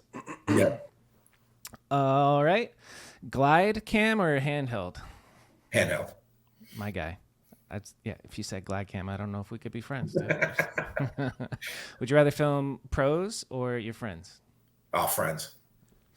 Would you rather film for, I think this is interesting because you already said the answer, but would you rather film for a brand or film for yourself? Yeah, okay. Now for myself, but my career for brands, because to be so honest, like I wanted to be a part of the industry. I wanted to be a part of that shit. So like filming for companies, just anytime I filmed for a company new, even when I just contributed footage to someone else's video part, I felt so fucking proud that like I'm working for Ride. I made videos for Volume, and then some of my stuff shows up in a Levi's video. You know, like that's fucking feels dope. Like I'm like I did what I set out to do. Now super validating. Now I don't care about any of that shit. I'd be way psyched to just edit someone's part. Like B.A.S.E, the last thing I edited was about 2 years ago. B.A.S.E had some part for that wasn't even a part. I think it was a commercial for his hub coming out. And then he asked me to edit it. So I was like, fuck yeah. You know what I mean? Yeah. Like no one's paying me for that, but like, and nor do I want that. You know what I mean? Like, I'm just psyched to still kind of be in the mix, you know? You're like, I want a free hub. Yeah. But at the same time, I will say it did cross my mind. I was a little like, I'll do it for B.A.S.E because he's a homie, but I felt a little weird because I was like, if I say no to this, they have to pay some kid to do it. And that's important too. You know what I mean? Like I don't want to take from someone, but at the same time, I still want to be a part of it. So, and I don't want to take the fucking money, you know? So what you do is you take the money and you just pick a random kid who might not even be able to edit, and you just give him the money. Swear to God, if they did that with it, because you know how it is, they probably would have paid like $300. Not to say I can't use $300, but I would be psyched to help someone else out with that rather than I have a salary, you know? Yeah. I'm curious about I thought about it when you were talking about working for all the brands, like especially with Ride BMX and the volume things. Are you reaching out to these companies to get these jobs, or are like with the Ride, for example, are you reaching out, doing active outreach to get that, or did it kind of fall in your lap from previous work? Fell in my lap from previous work, but specifically Ride. So Ride's a crazy one because actually just about 2 weeks ago, Mark Losey posted a picture of Rick Malterno doing a fakie wall ride somewhere in, I believe, Tennessee. And I'm under the legs of Rick Malterno in the background filming. But me and Mark Losey had met like once or twice at races, but never really like talked a lot.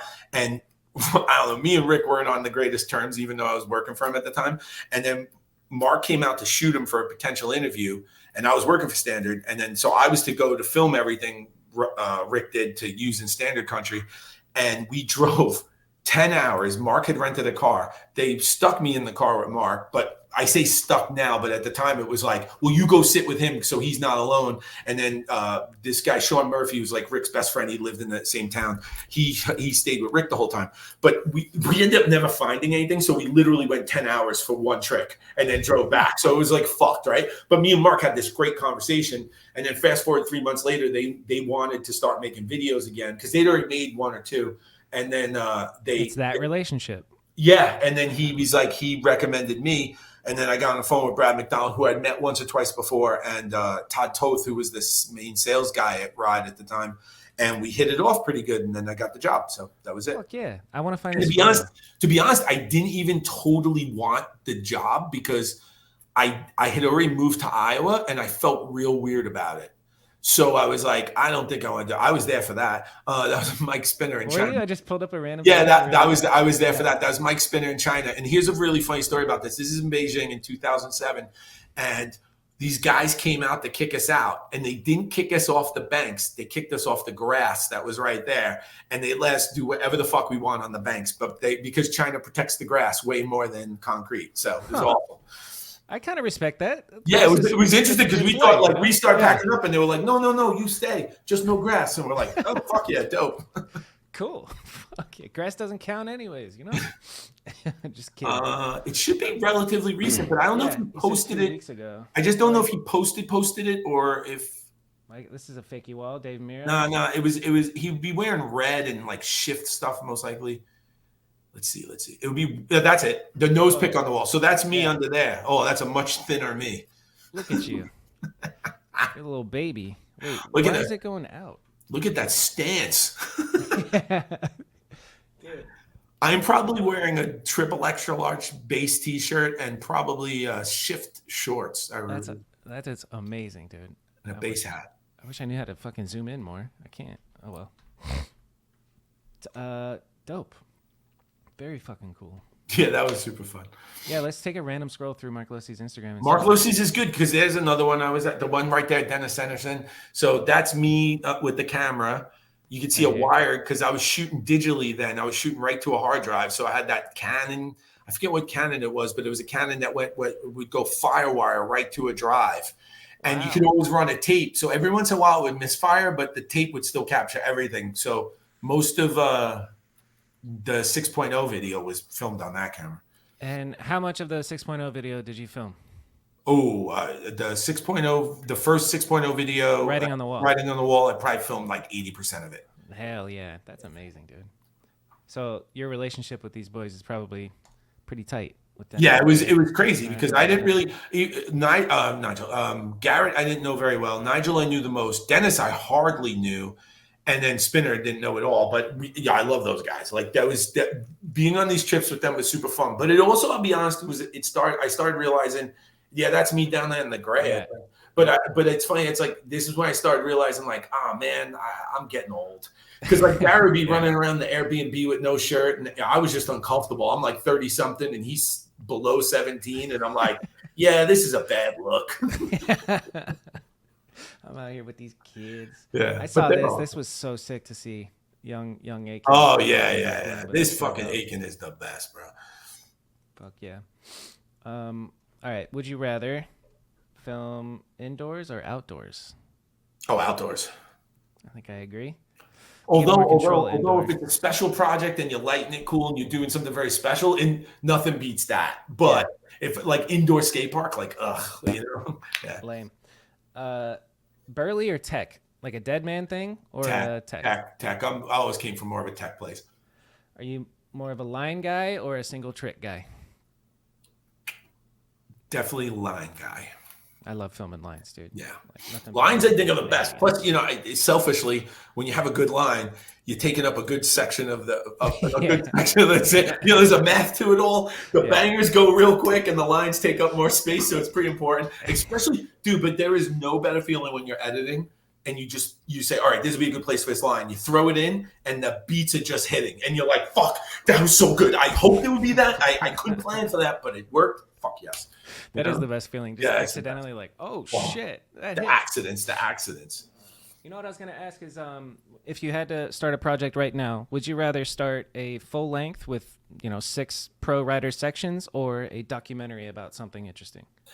I mean, at this point, a documentary, just because I feel lucky to have the knowledge I have, and I'd like to share some of that perspective, and doing just a regular riding video wouldn't do it. And plus, I have done a lot of videos, so it feels like, towards the end, like the Nigel Gatorade videos would be the greatest example of this. I didn't want to do straight videos anymore, right? I wanted to do things that had like storylines or a little fun to it, and stuff that invited people from outside of BMX to be a part of it. And that's not easy to do, and it's kind of hard to do actually. And I mean, I think this is a huge part of why Nigel was so successful, because from a mainstream perspective, everyone can understand what he's doing. Yeah. He's not doing the hardest shit in the world, but he's bar spinning, winking at a girl while a fucking famous guy high fives him, right? And that was the concept. So it's going to be morning, noon, and night. They were released separately. Afternoon being the best of all of them, because this is where we started the concept of cameos. I mean, we got Tiana Taylor, a young Tiana Taylor in there. And this is crazy. Gatorade's telling us, oh, this chick's going to be huge someday. Kanye signed her, and she's going to show up. And now we're just filming on this fucking street. We don't have permits or anything. So I had to go in with cash and like tell a restaurant, like, hey, can you hold this booth for 4 hours? Because we got this chick coming with her mom, and they need a green room for her. And I'm not, it's still at this point, I'm not dealing with green rooms and things of that nature. So this was a huge learning experience and curve. Actually, it's funny, in my job now, I literally just presented this in a creative meeting, explaining something about doing things within certain budgets and how you can get there, but you have to like work hard, Like this kid Vashti's huge influencer in New York. That was Edwin's old dog. And just so many random cameos. This football player, Deshaun Jackson, I believe, that shot of him is shot in New Jersey. You see that? You can see how fucked up the background is. Yeah. I had to pay a New York cabbie to go to this fucking training facility in Jersey to get that shot. And then I had to learn how to rotoscope and put that in. It's the first time I ever did it just for that video, Wow. Yeah, but then one of the guys holding the table, we got Ralph in there, like being the Gatorade delivery guy. We paid this Chinese fruit stand lady $200 to film in front of her shop that day, and me and Nigel built that fucking fruit stand in his backyard. No shit. So it could be grindable, and we gave it to her afterwards. She was so stoked. And this right here, GoPros didn't work. You could see right there. You could see a DSLR glued. The bracket was glued to the plexi to make that shot happen. I mean, there was a lot of technical I love it, dude. In this video. This is fucking interesting. I want to see a YouTube video of you breaking this shit down. I wish I could have. But then the crazy thing is then Nigel's next like 10 videos in life were kind of like a rinse and repeat of this concept, really. Right. Which I don't blame him, but good for him. I mean, so you can see there's a 5D. It's actually a 7D, and that was my first DSLR right there. Hell yeah. And I was shook because I was like real scared it would fall. The video would be over. Like if it came off the glass. This is my only camera. Yeah. Flip it. But this was especially, I mean, when did this come out? 13 years ago. Yeah.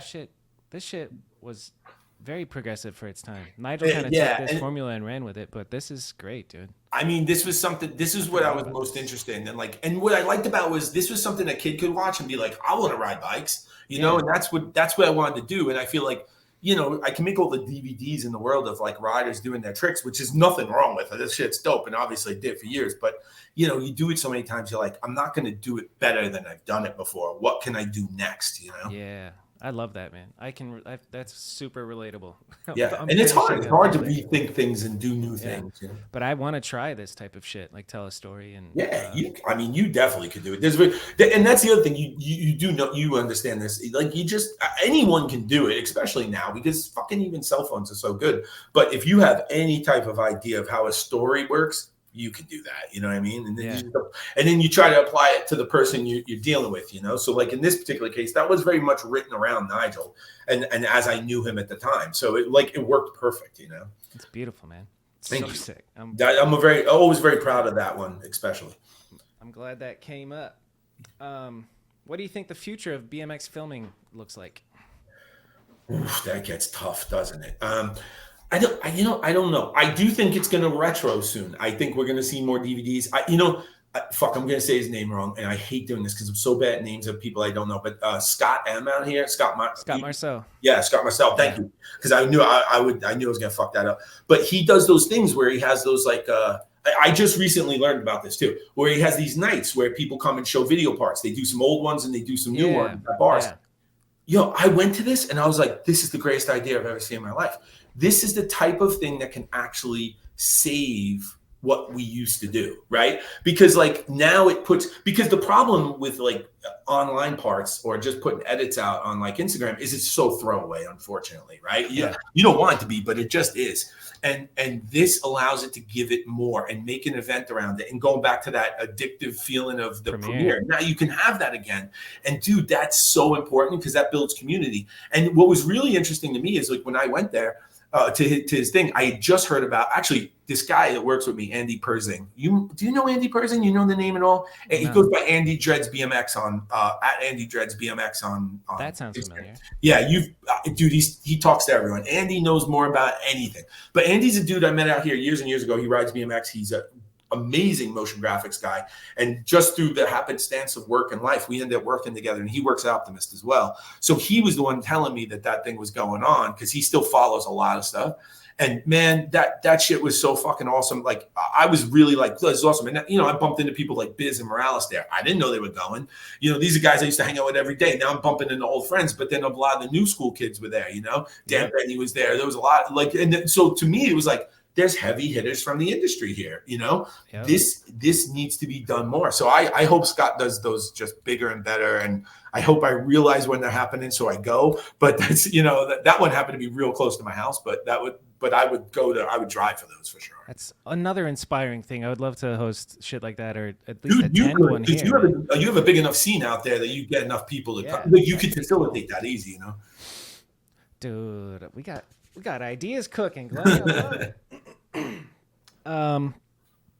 What did I just ask? The future of BMX. The future of BMX, and I thought that Scott's thing is a really that's cool because I think the only way BMX survives is if it reinstills community, right? Because especially because we lost Interbike, and now the Nord Cup goes to Europe, which is like okay, great, but that's always bummed me out. I have nothing against Europe, but the majority of riders are here. It should be here. My take on it, I want something to go to. I want to be the old man at that event going, you fucking pieces of shit don't know how it was. I'm not flying to England for that shit. I would love to, but I don't have the time. Yeah, for real. Time is funny how it like as you get older, your calendar gets fucking it sucks. Who were some filmers that influenced you over the course of your career? Give me 4. Eddie Roman and Mark Eaton, 100%. Eddie Roman made a bunch of videos back in the day. Oh, so when I think about it, those guys probably made money, but I don't know if people paid them for it is the thing, right? So they were definitely probably paid filmers beforehand.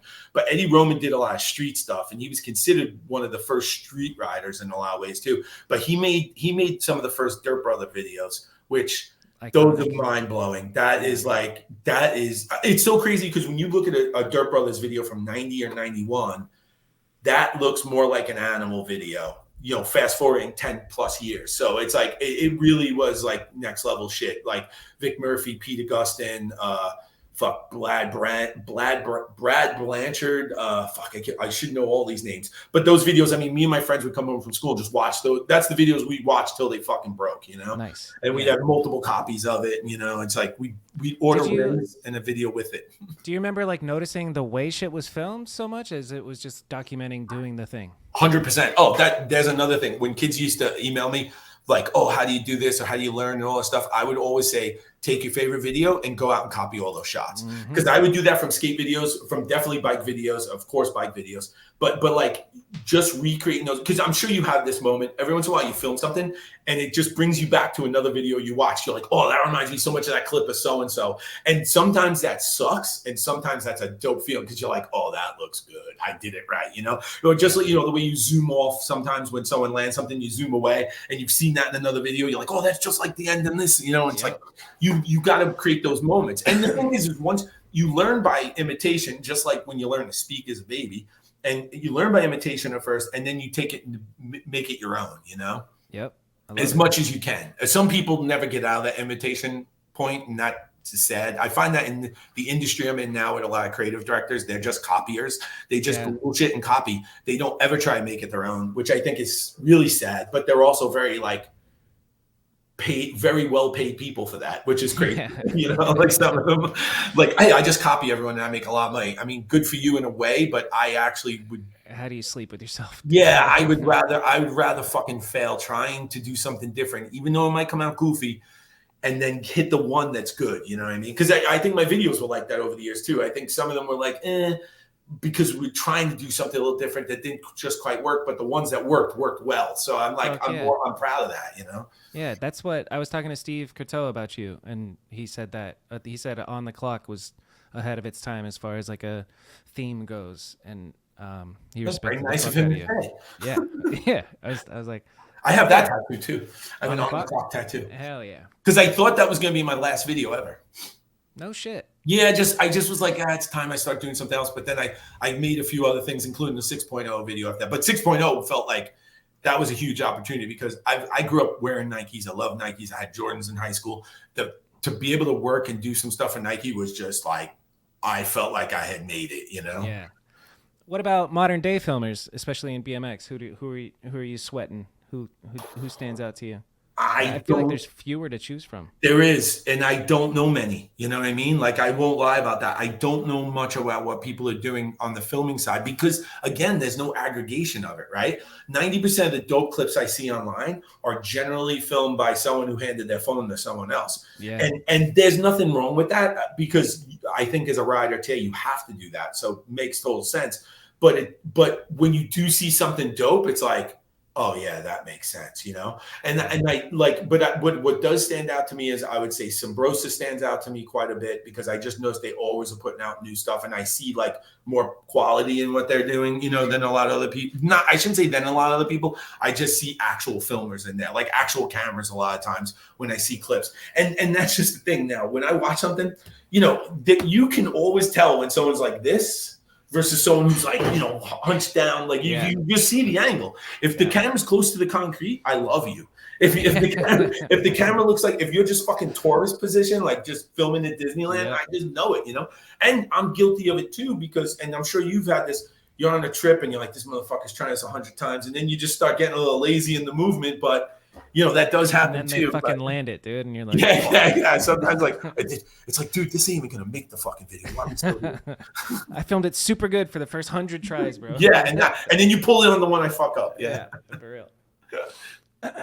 What about riders? Your favorite? Like, fuck it. I do the Mount Rushmore on this podcast. So, who's your Mount Rushmore of bikers? Oh, so hard. That is so hard because of that, because of the errors, right? Yeah. But like Mirra Hoffman, 100% on there. Aiken and Edwin. Nice. That's, to me, is just like, that's it. Because and there's so many other riders that I would put on there because I think like Castillo might deserve on there as well. And there's a couple of people I could see it, but I think from just riding and then the impact of them, those, because Mikey changed the way people look at trails and riding and the way you can move a bike forever. Edwin did the same with street riding. He made street riding as cool as anything else, and he launched street into a place where it wasn't prior. Hoffman, first flip, first rail, everything, you know, and then he might not have been first rail, but first rail I know about, and then you know, and then Mirra, fuck, come on, that's the fucking best. That's George Washington as far as I'm concerned, you know. I love it. That's great. What are you most proud of in your whole career?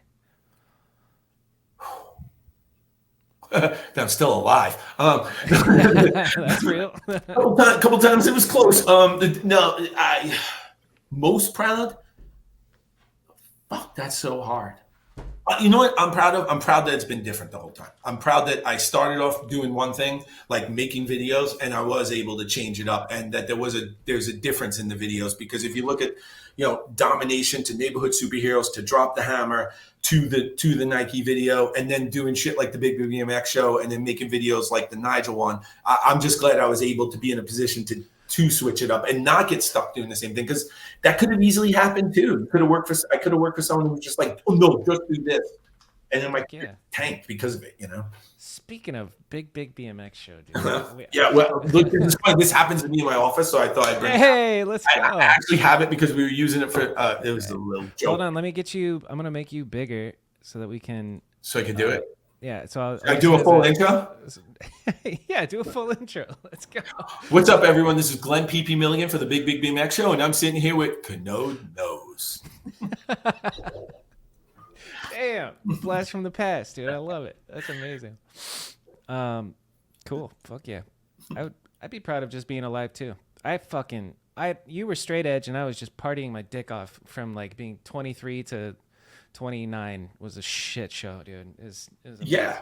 And that shit does affect you negatively. Like everyone gets through it, but like I look back at some of that and I'm like, fuck, I wish I drank a little less on some of these trips because I would have done a little better, but like that's all right, Truly just living for the moment is what I was doing. Yes. Like fuck tomorrow. I'm just here right but now. And that's what also made it fun, That's what also makes the whole time thing weird now because now you don't live for the moment. Now you live for everything else so time becomes more precious. Back then you didn't care, right? Exactly. Same for me. Big time. How about scariest moment, like on or off the bike and like on a trip or just whenever your fight or flight was most kicked in? Those we had a lot of. I've had ones where like randomly on that standard trip, this wasn't right now. It doesn't feel like a big deal. I wouldn't even think twice about it now. But then we were in a club and I was filming. And there was a breakdancing competition going on. The bouncers had told me to put the camera away. I didn't listen. And this huge English motherfucker just throws me down, takes my camera and leaves. And I'm like, I just got robbed. That's it. Like I'm fucked. So now I'm like trying to find the back of the thing. I'm stepping to guys much bigger than me and I'm scared to fucking death. And I know I'm visibly scared to death because they're just huge, like, what the fuck you want, motherfucker? Like they're like English to no end. Don't know what to do. But luckily one of the dudes we were with from England, and I don't remember any of those guys' names from back then, but he knew a chick that worked there and she got my camera back. I started filming again, got taken away again like a dickhead. and then she got back again and I got out of there. Then we were all walking home. And now I got the camera on. I'm very conscious that now the camera is sought after. And I'm nervous. And some fucking like Jamaican gang members, and maybe they weren't Jamaican, but they seem to have like Jamaican accents, start throwing bottles at us. And someone we're with gets hit.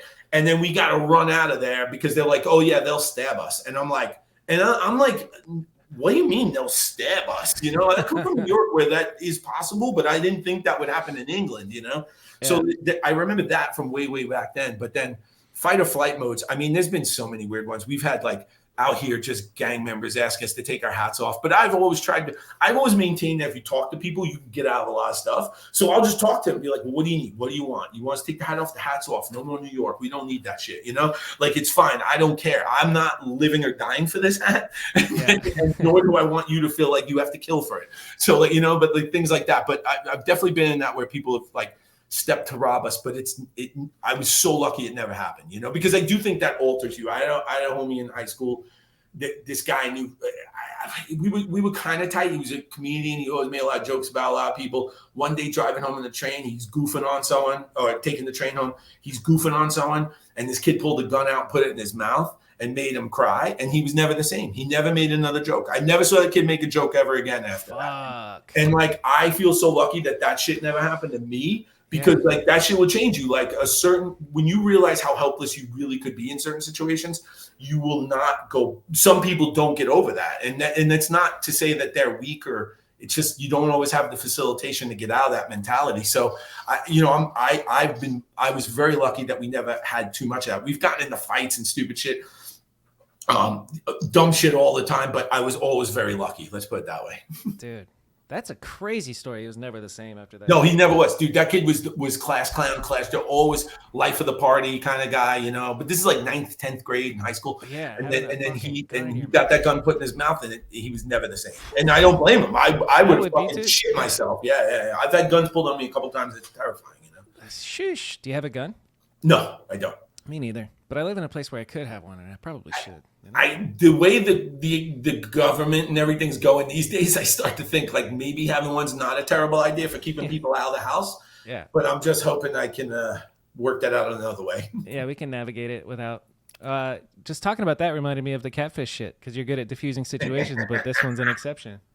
Yeah. All right. So Catfish, I should talk about because it was your stuff where it got commented. Yeah. But So look, man. I thought a lot about this since I made a comment to him online, and I'll tell the story super quick, but then I'll also explain my take on it, right?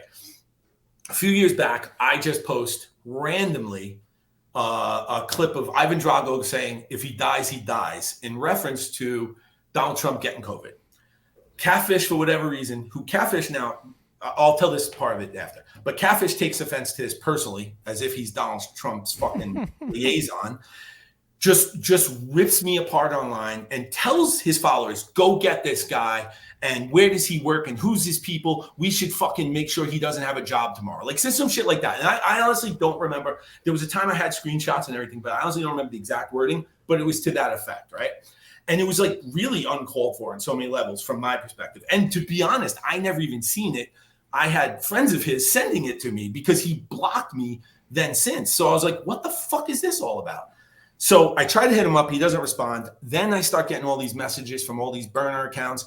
They hit up people I know, people in my family, that people like, who's this person saying, fuck you? And I'm like, yeah, just ignore it, whatever, it'll go away, I'm sure. But then they start messaging me and they show me like my mom's account. Oh, this is your mother? Good, we're going to go find her. Like things like that. And I'm like, Jesus, yo, this isn't fucking cool. Like this isn't fun. This is not like political bullshit now. This is very personal and it sucks. Now, rewind to how I know Catfish.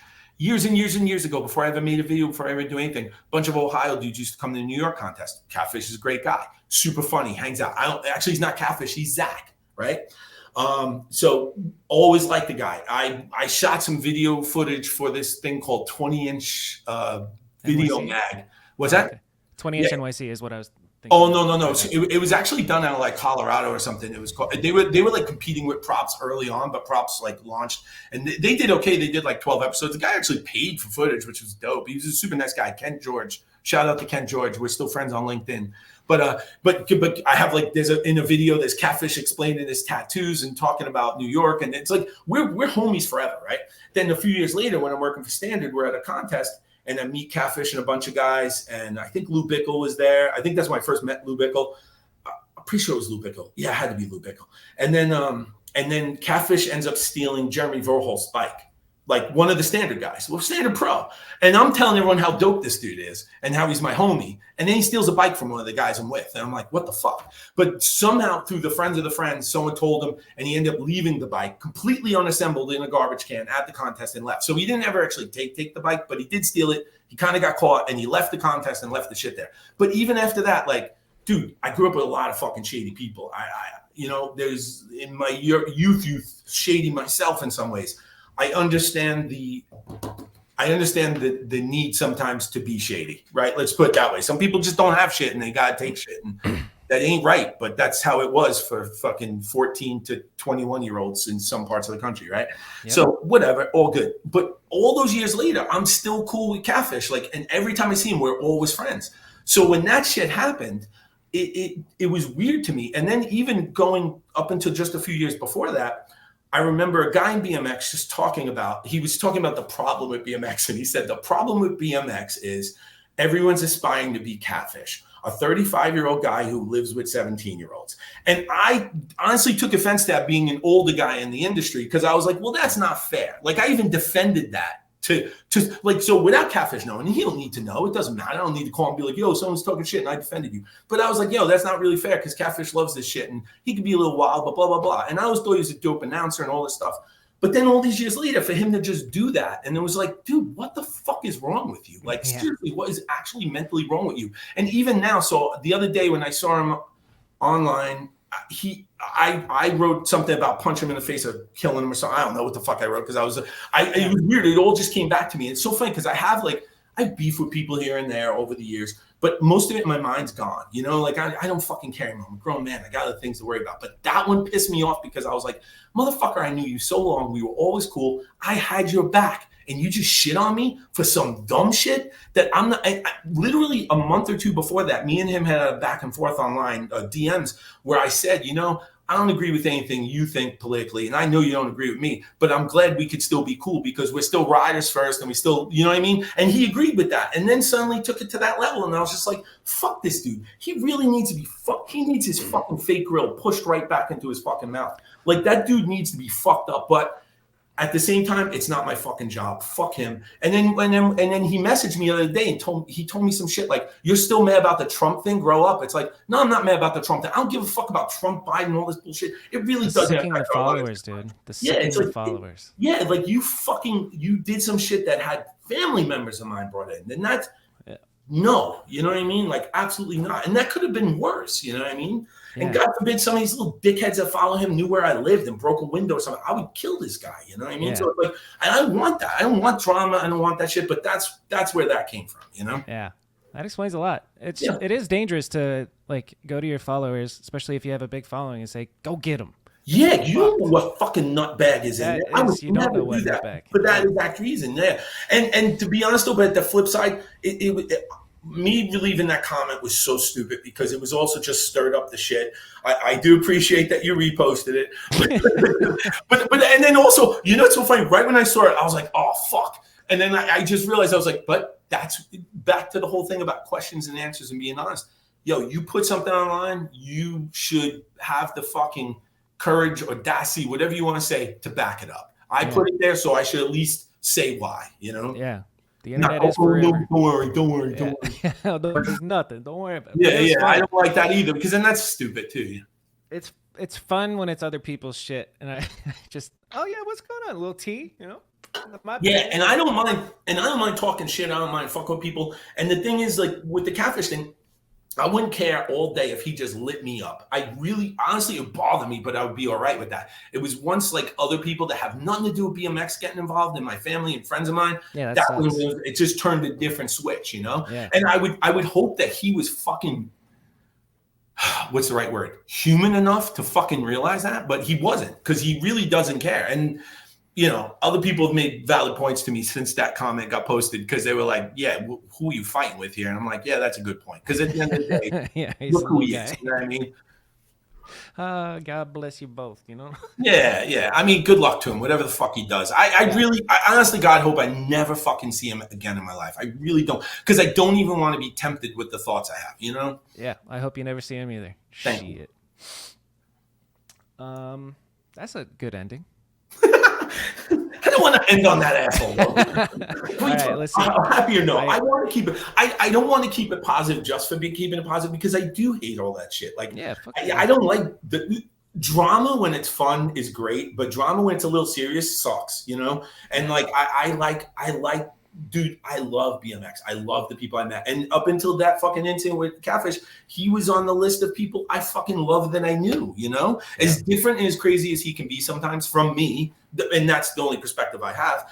And like anyone else, there's so many guys and girls now that in BMX that are so fucking different. And that was the beauty of it because we all had riding and bringing in the different people, you know what I mean? Like, but you know, how would me and you ever really even know each other if not for BMX, right? Like, maybe we would have eventually known each other in a production sense, but I don't know that. You know what I mean? Like BMX is the thing, you know. So I love that we all have this, you know. I love it too, man. I kind of, you know, I get lost in the hustle of trying to do this every week, but it's so fucking sick. I'm talking to like you're a filmmaking BMX hero of mine. Like I've been watching your shit. I appreciate that. Fucking, you know. I always wonder if younger guys thought I was fucking whack or whatever, which I wouldn't blame them. I get it because there's some older guys I thought were whack. You know, like I can't think of anyone, but there's people I was like, I don't know what I was fucking doing. You know? Yeah, and when I'm young and really in it and like cool guy, everything else is fucking goofy and that shit's okay, of course. As you get older and you start appreciating just what it is, it's so sick, dude. And your shit's good. And the fact that writing on the wall changed like a lot of kids' lives. That shit was huge. When it came out. That fucking squad. Come on, damn boys. Shit. And that's another thing. Oh, so that's another thing. Back to the Mount Rushmore thing. So Mount Rushmore, I gave you the 4, but if they ever add another. Like I know Trump wants to be the 5th on the wall now. It would. I don't like to make the comparison, but it would be then Garrett Reynolds 100% because you're saying Garrett Reynolds is Trump. Yeah, no, that's what I didn't want to say. He would appreciate that though, but he'd be like, he fucking sad. But he would be the 5th because, or that if there was going to be a new carving, it would have to be him because. Yeah. But he only loses by default of youth. You know, even though he's now an older guy, he's younger than those guys. You know? There will never be anybody like him. I think you said this on the come up one where he's just like Jordan. Like they're putting more great people will come, but nobody quite like Garrett. Yeah, not at the time. Like the timing of it, it's so crazy when you think about all these kids that just do fucking quick double bars and all this shit. It's all because of him. Like he brought that in. He made it possible. And that's the thing that's always nuts is the best rider today is 5 years from now, the average riding style, which is crazy, right? Because everyone learns that shit. And then, it's not exactly that, but roughly it's like that. And with the power of the internet, like you learn a new trick and you post it, and then all of a sudden it's unlocked for the rest of the world. Oh, that's possible? Exactly. I'm going to go try it. Like, I don't know, like I saw a 360 bar spin crank flip on flat not too long ago. That was a couple years ago. I saw Harrison Akari just did bar to ice on street on a handrail. I'm like, what the fuck, dude? Just the progression is nuts. Full video, like full what we play the Mirra video game, and or Hoffman, but more Mirra you could be more creative on, and you'd really you could do those tricks on the game, and you think imagine someday, and now people do all the time. Yeah, imagine someday, and then here we are. And here we are. Let's see, do you have advice for your younger self or for young kids that are looking to make something of themselves in the BMX world? Younger self would just be, I wish I trusted my opinion more. Like I let other people be the expert in the rooms too many times. And I still do that sometimes, right? Because I have that little bit of that imposter syndrome where I feel like I don't know, they know better. But then when it's all said and done, I'm like, no, fuck, I knew better. Fuck. Or not that I knew better, but I knew something, right? Yeah. And I knew what I was trying to do. And then for younger kids, I just fucking go for it. You will regret every time you don't go for it. You know what I mean? I was never much of a fighter, but the fights I backed down from, I never forget. The fights I fucking smashed people in the face and lost, I don't even think about. That just is a blip in time, But when you back down, it's like, what's that fucking thing? A coward dies 1,000 times, but a hero or a brave person. I like dies, that. Yeah. Something like that. It's that, right? Like, just fucking do it, man. Don't ever feel like you can't. You can. And it's the same for riding, because, little even tech things, when you bitch run, you go nowhere. Just trying always teaches you how to do it, Big facts. You eat shit, but you learn. Man, I love it. All right, before we go, what has been your favorite part of this interview conversation? Honestly, talking to you, Bobby, I mean that. You were really easy to talk to, and I really, really appreciate that. Like, I never felt, sometimes when you talk to people, they try to, what's the right word? They try to be the experts or control it too much, and you don't do that at all. You let the person talk, which is great, because so many people just aren't able to do that. And it's nice. And it's also nice meeting you, because like we said, I knew who you are. I've seen a million fucking clips of you over the years, but we never actually spoke. So that was actually a really fun conversation. Yeah, man. 3 hours flew by like nothing. Did really? I didn't think it was going to go 3 hours. I was like, hour tops. Yeah, me too. That's great. But I think about that every time. I'm like, it's gonna be a quick one, and then not like it's a bad thing to be a quick one, but then next thing you know, it's fucking tangents, baby. I'm sorry you have to sit through this again. That's the beautiful part. I don't, dude. Oh yeah, that's true. That's true. I got a squad of editors. Shout out Wes, Free Coaster Creative, Archie, Kiko. Kiko's the MVP, dude. He goes in and does the chapters for me. So, that's awesome. That's really cool. Yeah, I would lose my mind. I did this at the beginning, and I would finish it. No, it's too much. It's too much. Export it and start doing all the clips and everything, and I was just like, I ain't doing it. No, I don't blame you. I don't blame you. No, and I think that's another thing. Growing up the way I did, everything was solo, right? And I really respect collaboration now. The whole idea of getting other people involved and working with other people, you don't always get exactly what you're thinking, but a lot of times it comes out better. So it's great, Collaboration over competition, man. That's a good one. Yeah, that's a good one. Fuck yeah. All right. What are you going to go do now? I'm going to pee again, and then I'm going to go home, because I'm actually in Optimist where I work, just because my internet at home's not that great. My dogs will be barking half the time. So I was like, let me come turn the camera. I want to see. Oh, yeah. Or is it on a Mac? Well, this is my office, so it's like not so hot. I can't. Well, this is going to disconnect. Let me switch. I can do this very easily, though. Oh, wait, can I? Not settings, right? And then I change camera to the FaceTime. So I'm going to change to, I believe. Yep, here we go. That's my laptop. There's a lot of wires on this. My office is not that interesting. See my big ass calendar for 2024. Nice. And I have a bunch of shit over there on shelves, and then there's doors out there. The office here is very big. If anyone wants to see it, go to go to optimiststudios.com. You can see the office. There's some pictures from some things. I did a documentary in India. I met this woman. She slapped me at one point because I got too close to her.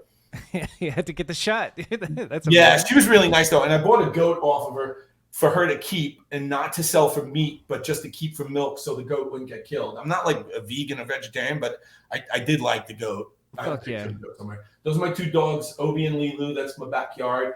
And that's a dude named Young Hollywood Dunks.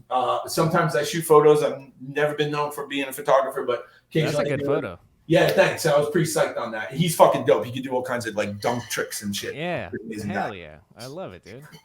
All right. Well, have a good rest of your day. Thanks for doing this very much. Hey, thank you. I can't wait to see how it comes out, and I really appreciate it because I know we had talked a while back, and I was really excited when you were like, hey, maybe you'll come on one day. I was like, yes. And then we didn't talk. I was like, oh, I guess he doesn't like me.